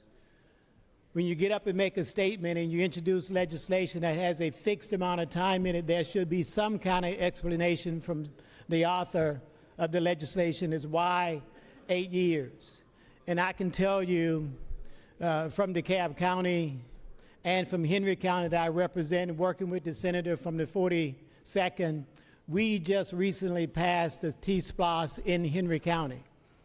And we did that by working together as Republicans and Democrats, because we realized that if we were going to attract some federal dollars and if we were going to attract some state dollars, that the local communities had to have some buy-in. And I believe that that T-SPLOS that we authored in Henry County has gone exceptionally well, and we now see that we have future expansion on Interstate 75 because the state of Georgia saw that Henry County was now making an investment in its future.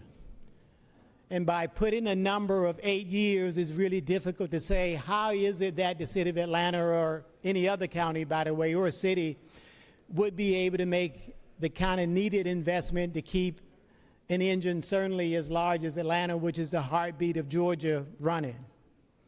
Another question that I had for the author of this legislation is, this body is given a tremendous amount of tax credits and tax rebates to redevelop the Gulch. That is a massive redevelopment, particularly those of us that serve on the Economic Development Committee. We spent an entire summer discussing the projects that's coming up out of the ground in the redevelopment of the Gulch in Atlanta. How is it that we now can say, after committing to that kind of redevelopment and tax dollars and tax abatements to build that area up, that now we're going to tighten the rings around Atlanta by saying you can now not have a SPLOS or a T-SPLOS if one actually fails? That really doesn't make any sense to me. That's another question that I'd like to get from the sponsor of this legislation. City of Atlanta just attracted a mega attraction in FIFA. But that's just one of the many sports teams that this city is going to attract, not just FIFA, but if you talk and interact with the Blank Foundation, you can see that there's plans for many, many others to come to the city of Atlanta.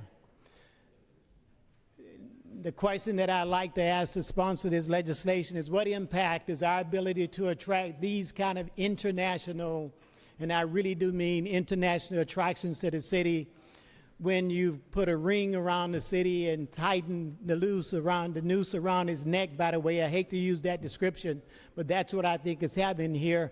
You're choking off the lifeline and the bloodline of the city by limiting its ability to raise money using T-SPLOS and E-SPLOS and some of these other economic vehicles.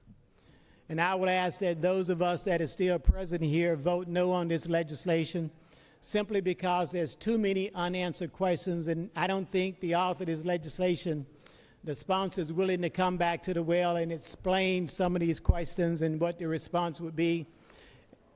And Mr. President, I would kindly ask that this body vote down this legislation.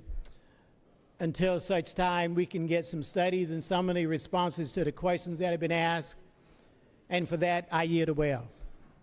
Senator's yielded. Recognize Senator from 37.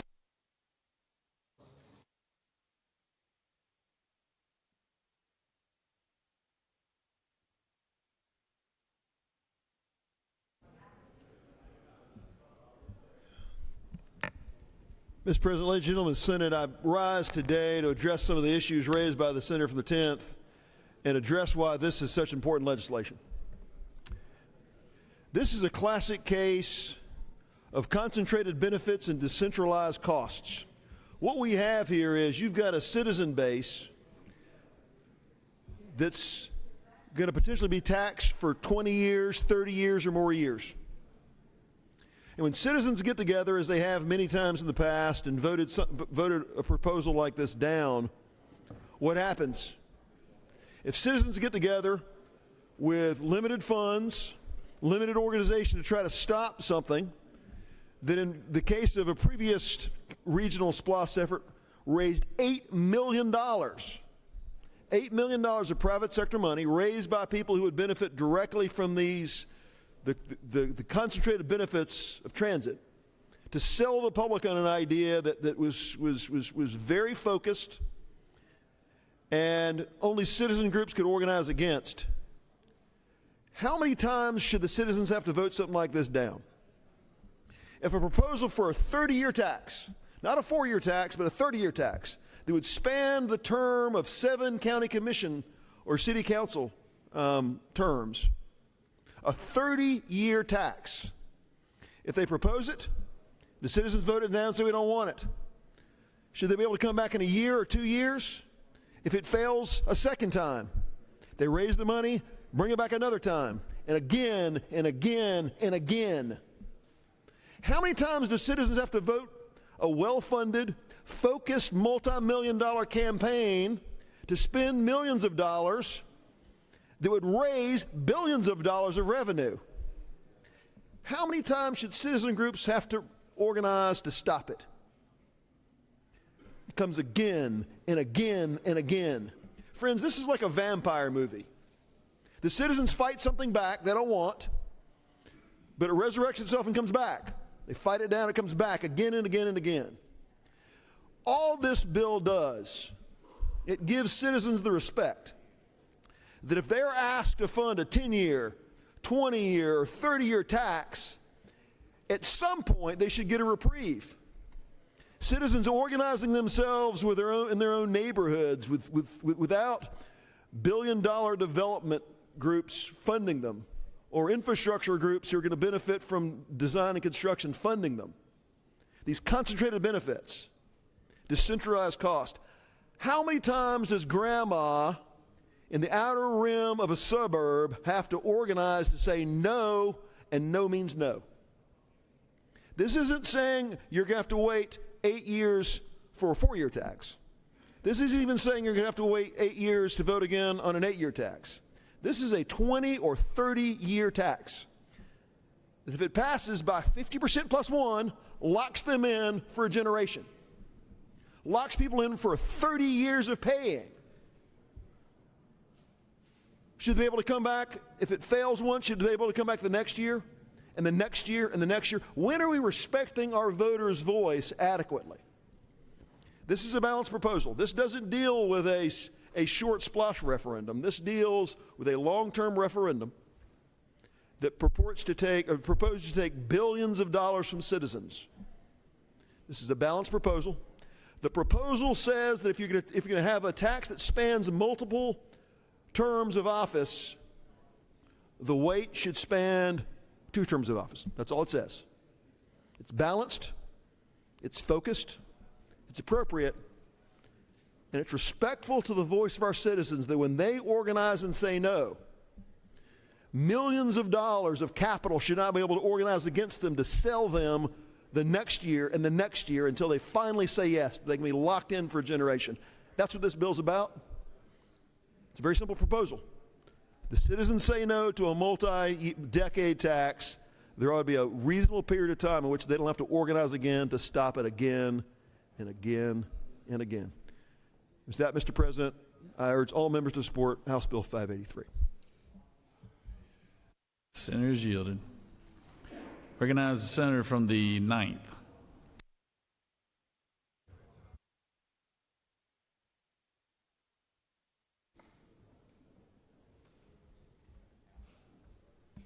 Real quick, I'm going to make this brief. Bad bill. This is a bad bill. HB 1377, it blocks innovation. It slows our growth. It makes Metro Atlanta less competitive in all the ways you can think of. No business is even going to want to relocate here when our state won't even let local voters modernize their own transit system. And this tells our fast-growing counties they have to wait 8 years to solve a problem that's growing every month. We have a major traffic problem in this state, and Metro Atlanta needs to compete. We need to compete nationally for corporate headquarters, film and entertainment, tech hubs, logistics centers, high-skilled workers. We just voted, I think last week, to move Georgia clocks forward, but HB 1377 would move our entire region backwards. This is bad policy. And you can't win national competition for a job when we are basing bills on a 20th century transit rule that would keep our state from progressing. And with that, Mr. President, I yield well. Senator has yielded. Does any other senator wish to speak for or against the measure? Chair hears none. Is there objection to the previous question being ordered? Chair hears none. The previous question is ordered. Does the senator from the 48th like to close? All right, Senator, the floor is yours.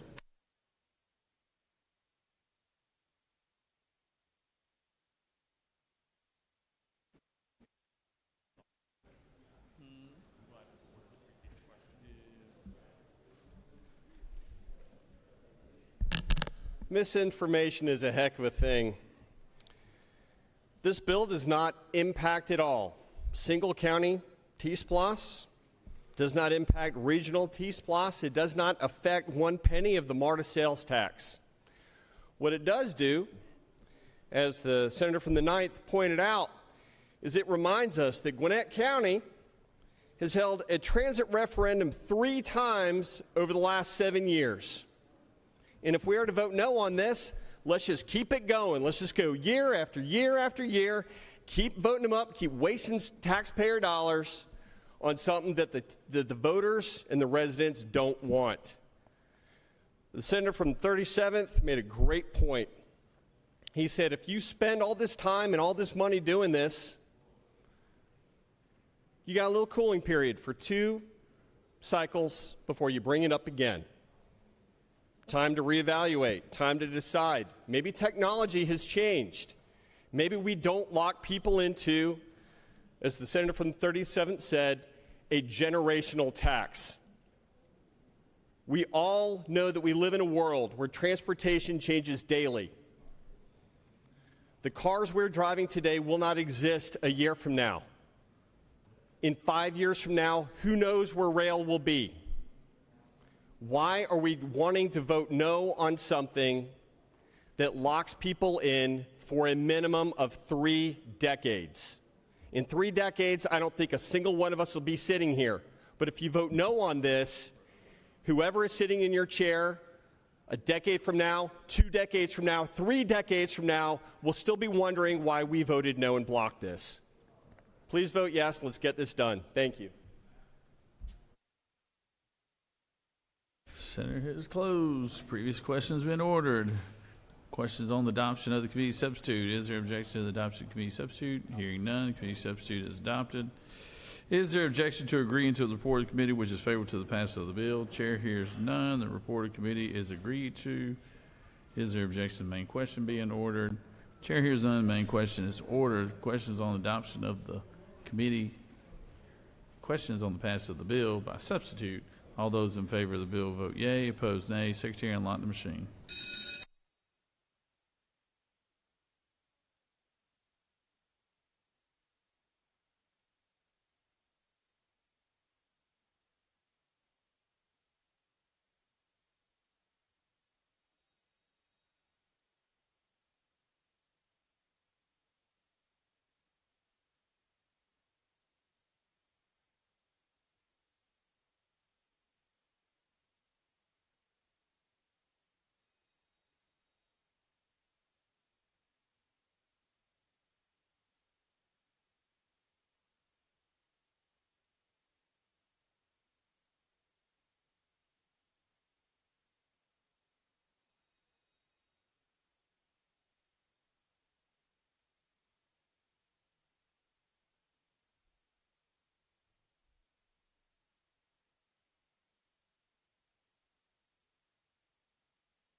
On the passage of the bill, the yeas are 34, the nays are 15, and this bill has passed.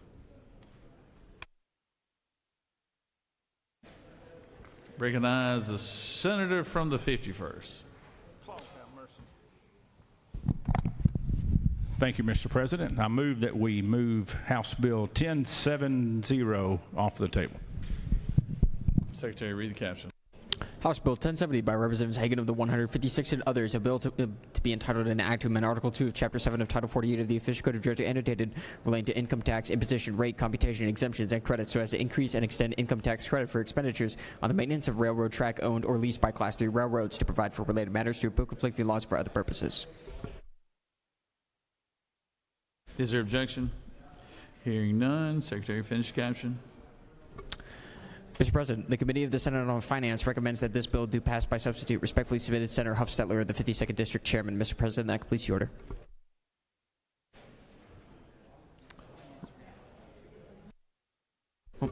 Mr. President, the Senate Committee on Finance offers the following substitute to House Bill 1070, bill to be entitled an act to amend Article 2, Chapter 7 of Title 48 of the Official Code of Georgia annotated relating to income tax, imposition, rate, computation, exemptions, and credits so as to increase and extend an income tax credit for expenditures on the maintenance of railroad track owned or leased by Class 3 railroads to provide for related matters to repeal conflicting laws for other purposes. Mr. President, that completes the order.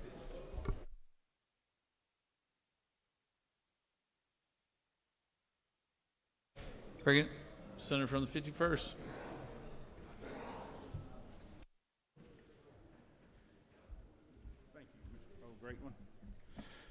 Thank you, Mr. President. Colleagues, House Bill 1070 is a simple bill. It's for infrastructure investment in Georgia. We currently have 26 short line railroads or Class 3 railroads predominantly scattered throughout middle and south Georgia.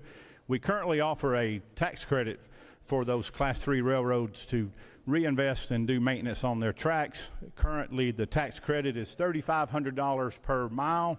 That's per track mile. And this bill increases that to $5,000 per track mile. And it also extends the sunset for 1 year. Happy to take questions or yield the well.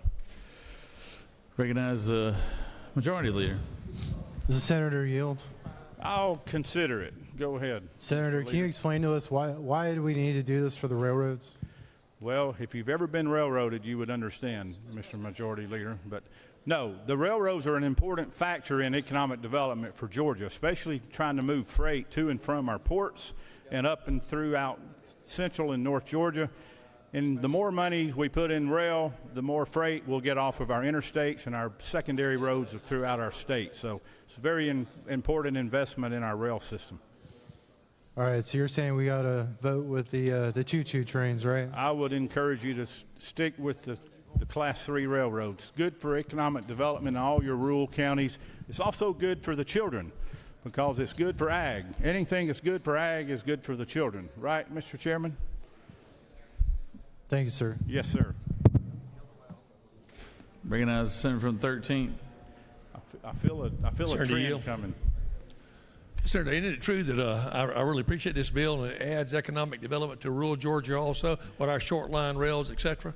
Absolutely. With these 26 short line rails that are owned by different entities, you can attract other industry to those communities because they have access to these short line rails, which will also have access to the Class 1 railroads throughout our state. And we're all, Senator Yale? I do. And we're also hoping that this bill will lead way to hopefully expanding the rails so the short lines can travel faster down the rails back and forth. Faster and safer and more dependable. That's correct. I appreciate the bill, Senator. Thank you. Thank you very much. You have no more questions. Thank you very much. Does any other senator wish to speak for or against the measure? Chair hears none. Is there objection to the previous question being ordered? Chair hears none. The previous question is ordered. Questions on the adoption of the committee substitute. Is there objection to the adoption of the committee substitute? Hearing none, the committee substitute is adopted. Is there objection to agreeing to the report of the committee, which is favorable to the passage of the bill? Chair hears none. The report of the committee is agreed to. Is there objection to the main question being ordered? Chair hears none. The main question is ordered. Questions on the passage of the bill by substitute. All those in favor of the bill vote yea. All opposed, nay. Secretary, unlock the machine.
On the passage of the bill, the yeas are 44 and the nays are 3, and this bill, having received the requisite constitutional majority, is therefore passed by substitute.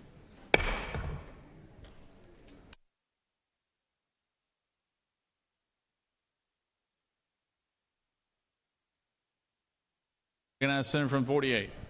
Thank you, Mr. President. Ask it that we fly House Bill 1230 from the table. Secretary, read the caption. House Bill 1230 by Representative Jones of the 25th and others, a bill to be entitled an act to amend Chapter 1 of Title 6 of the Official Code of Georgia annotated relating to general provisions regarding aviation so as to prohibit the operation of unmanned aircraft systems over a place of incarceration, to provide for a definition, to provide for exceptions, to require posting of signs warning of such prohibition, to provide for violations and penalties, to declare such systems contraband, to provide for related matters, to repeal conflicting laws, and for other purposes.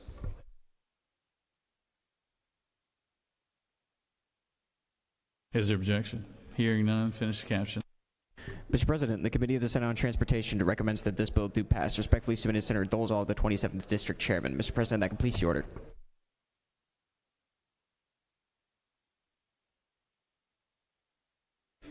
Recognize Senator from 48.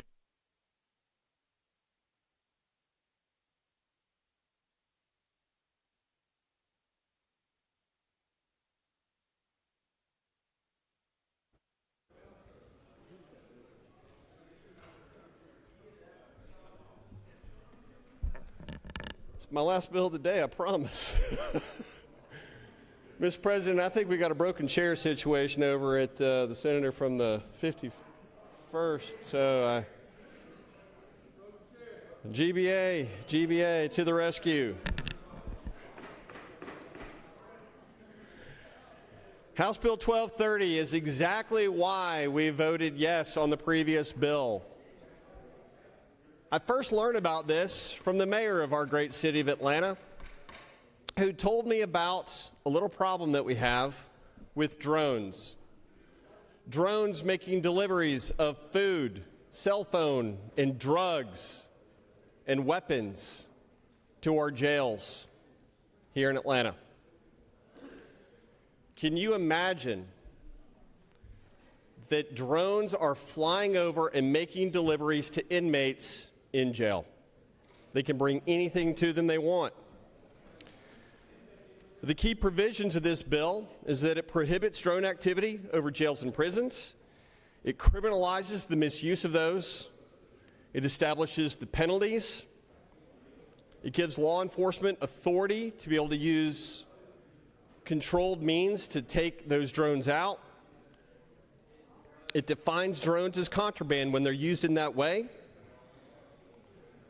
And it gives us statewide regulation updates. The FAA has given the states the air rights above places of incarceration. So we've already checked that box. This is critical to our goal to eliminate contraband deliveries. Second, it prohibits the operation of drones over places of incarceration for delivering contraband. It prohibits the operation of drones from adjacent and nearby properties from being able to improperly take video and use over places of incarceration. Law enforcement will be empowered via this bill to utilize whatever tools they need to capture or disable the drone, so it's not going to be an open fire exercise. I'm sorry, Senator from the 29th, we can't utilize firearms to take them out. I know that that was the amendment you're hoping for. But ultimately, PAC informed the General Assembly that there are a couple of hundred drone prosecutions occurring today based on our current law. And the expectation the number will go up 5 to 10x with the passage of this bill. Colleagues, as you may be aware, and I'm sure you are, especially the senator from the 45th, that last Saturday was World Poetry Day. I know that's your thing. So in honor of that, I've prepared a few stanzas to bring to your attention a very serious matter facing Fulton County and our state.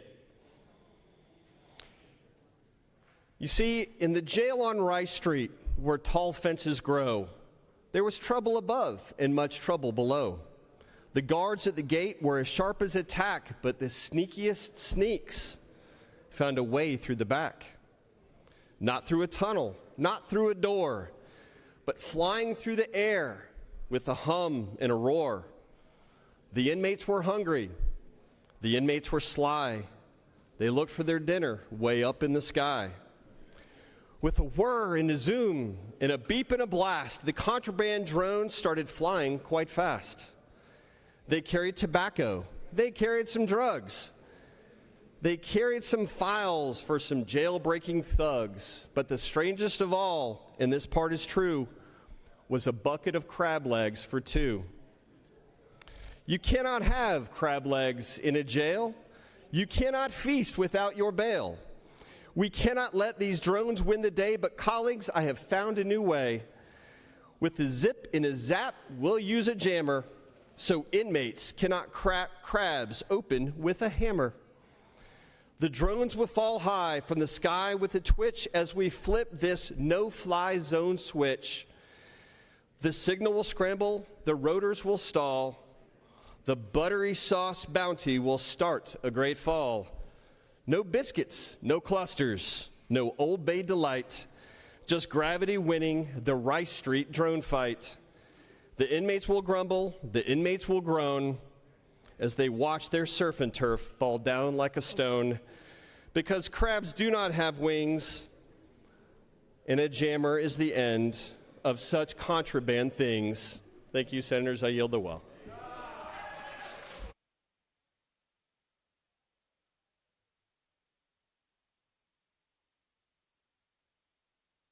Got some questions over here, Senator.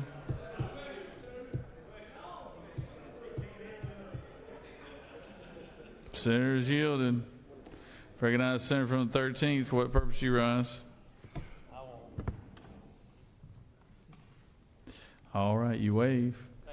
Does any other senator wish to speak for or against the measure? Chair hears none. Is there objection to the previous question being ordered? Chair hears none. The previous question is ordered. Is there objection to agreeing to the report of committee which is favorable to the passage of the bill? Chair hears none. The report of the committee is agreed to. Is there objection to the main question being ordered?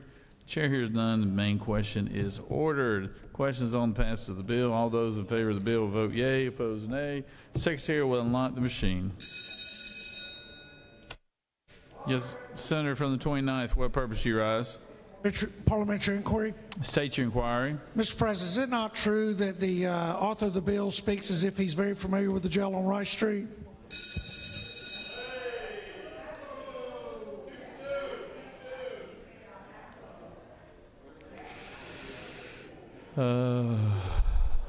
I think we got time for one more bill after that one. So, Senator from the 50th, are you ready?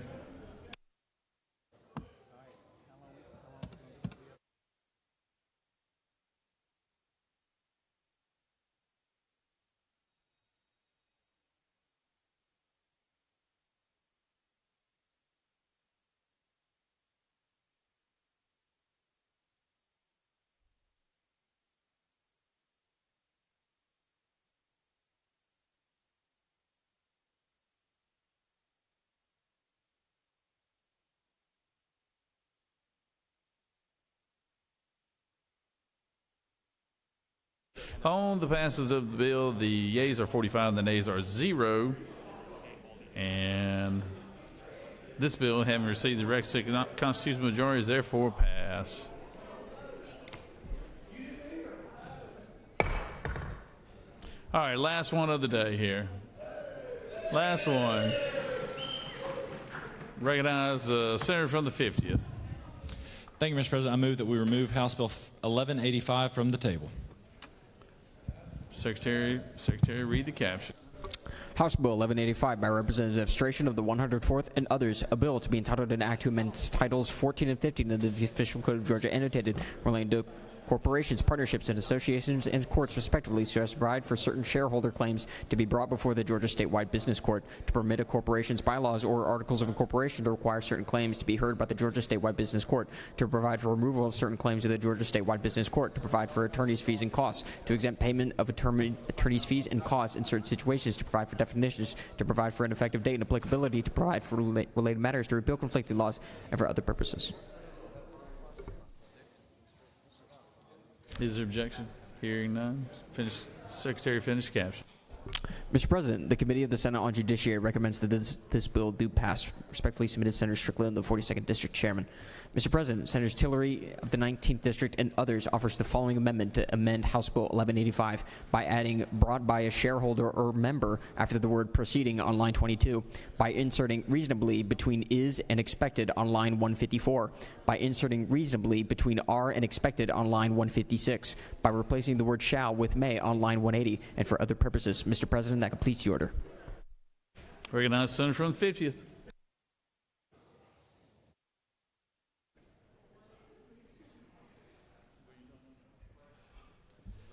Thank you, Mr. President. This is a bill we had on the floor on Wednesday that was tabled. Due to some disagreements, we have reached a great compromise. That compromise is in Amendment number 4. This bill deals with our business court and the jurisdiction they have over certain cases. This is a governor's bill, and I appreciate favorable consideration. I'm happy to answer any questions. You have one question. No questions. Thank you, Mr. President. With that, I will yield the well.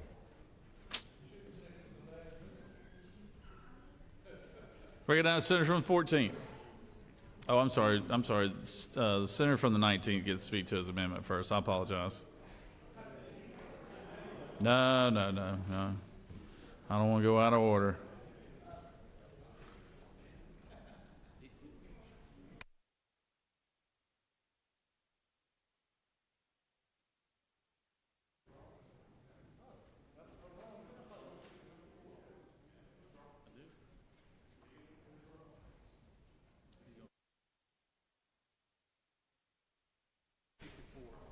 We want you to speak to 4, amendment number 4. Yep. Please, sir, if you don't mind.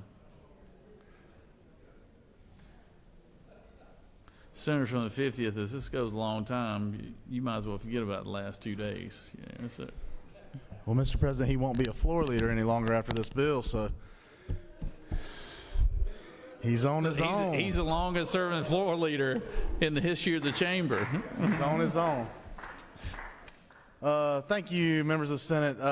Amendment 4 is a compromise working with the longest serving floor leader in state Senate history, our friend, the senator from the 50th, and myself and the governor's office. We were able to come up with some language. You know, I had a strong problem with the possibility of one-party consent possibly removing a lot of cases to business court. If you look, we took on line 22 and added some extra language that says that these claims have to be brought by a shareholder or member, helping to tighten the definition of those entity claims. We also added the words reasonably in at several parts to deal with attorney's fees. And we also came down, really, if you get struck on down through there a little bit more, remember I had some issues with this presumption that had been created where they struck the presumption that you were supposed to be tried in your own court, not business court. We were able to add that presumption back in on the very bottom part of this amendment on lines 358, 369, and 370. And we also helped tighten up the definitions as to internal entity claims. In short, let me give you the layman's version. If you are not a publicly traded company, or you are not one of these Tier 1 companies or Tier A companies sophisticated in investments, you're not going to be able to be drugged to business court unilaterally. That's the gist of the amendment. Happy to take any questions, or Mr. President, if they're not, I will yield. You have no questions, Senator. Thank you so much. Thanks, Don.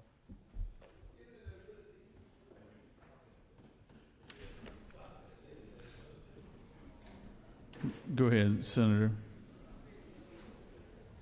Thank you, Mr. President. I need to make a motion to withdraw Amendment 3.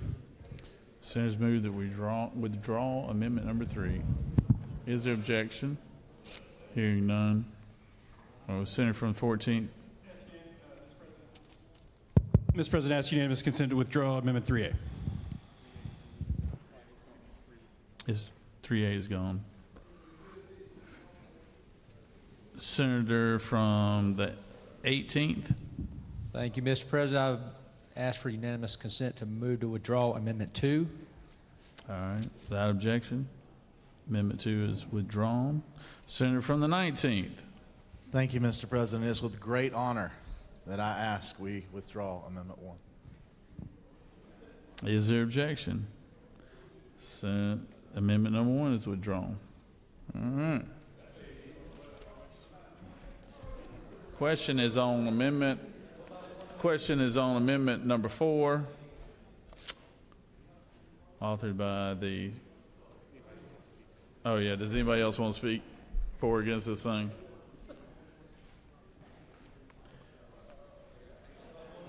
How did this thing get so far off the tracks when I wasn't here? I mean, this.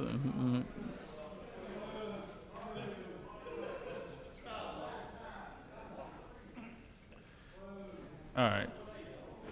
You want to come close? You can wave it.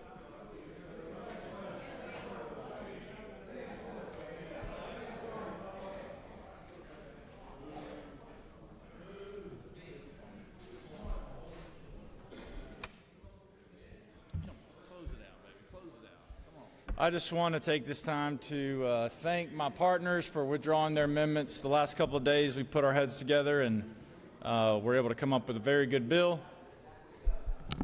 Can't hear me. And I think this will be good for business courts and business in the state of Georgia. With that, Mr. President, I'm happy to yield for questions. You do have one question. Senator from the 19th. Thank you, Mr. President. Senator, do you yield? I do. Is it not true that this is your last bill as a floor leader? I believe, well, hopefully it's not my last bill, period. But as far as carrying administration bills, I think this is the last one of the session. Will the senator further yield? I will. Is it not true you've been a floor leader for the governor for 4 years now? I've actually been a floor leader for 6 years. 6 years now. Would you like to give a farewell speech right now? Will the senator further yield? I do. And is it not true that the governor has patented the phrase "keep chopping"? He has. And will the senator yield for one final question? I know where this is going. Yes, I will. Will the governor be able to keep chopping if he has now lost his hatchet? That's a good one. I will yield the well, Mr. President.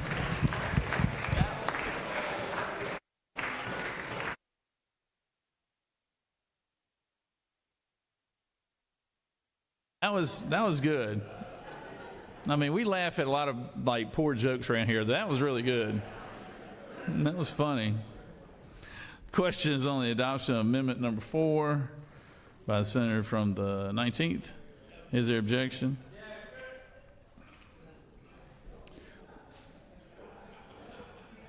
I'm being serious. All right. They're objecting. All those in favor of the amendment number 4 will vote yea. All opposed, nay. Secretary, unlock the machine.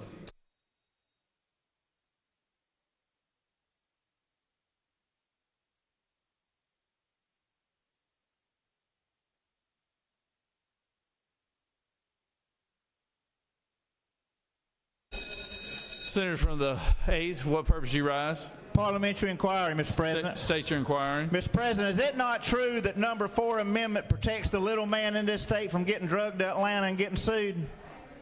Senator knows what he speaks.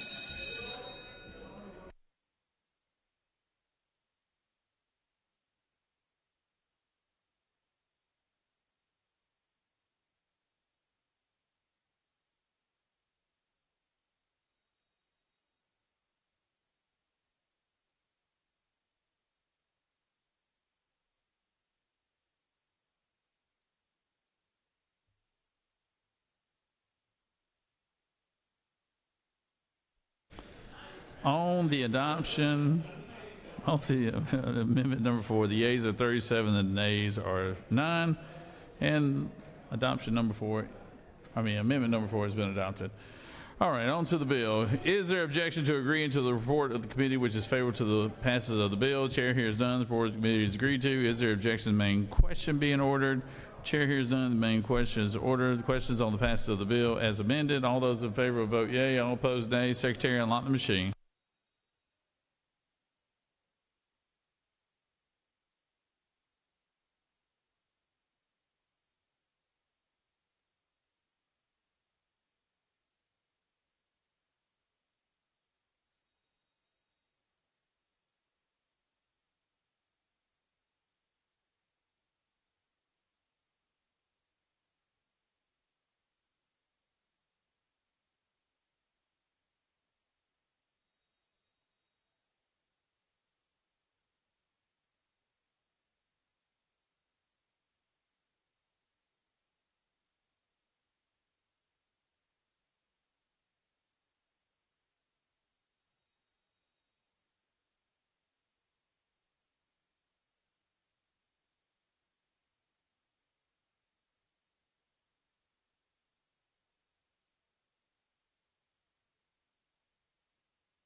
On the passage of the bill for the longest serving floor leader in the history of the state of Georgia, the yeas are 45, the nays are 2. This bill has received the requisite constitutional majority. It is passed as amended. Recognize the majority leader. Mr. President, I move the Senate stand adjourned pursuant to H.R. 998 till 10 a.m. Tuesday, March 31st. Secretary, read the announcements. Mr. President, there are no announcements. No announcements. The majority leader has moved that the Senate stand adjourned until 10 a.m. Tuesday, March 31st. All those in favor of the motion signify by saying aye. All those opposed, no. The ayes clearly have it. See you. Have a great weekend.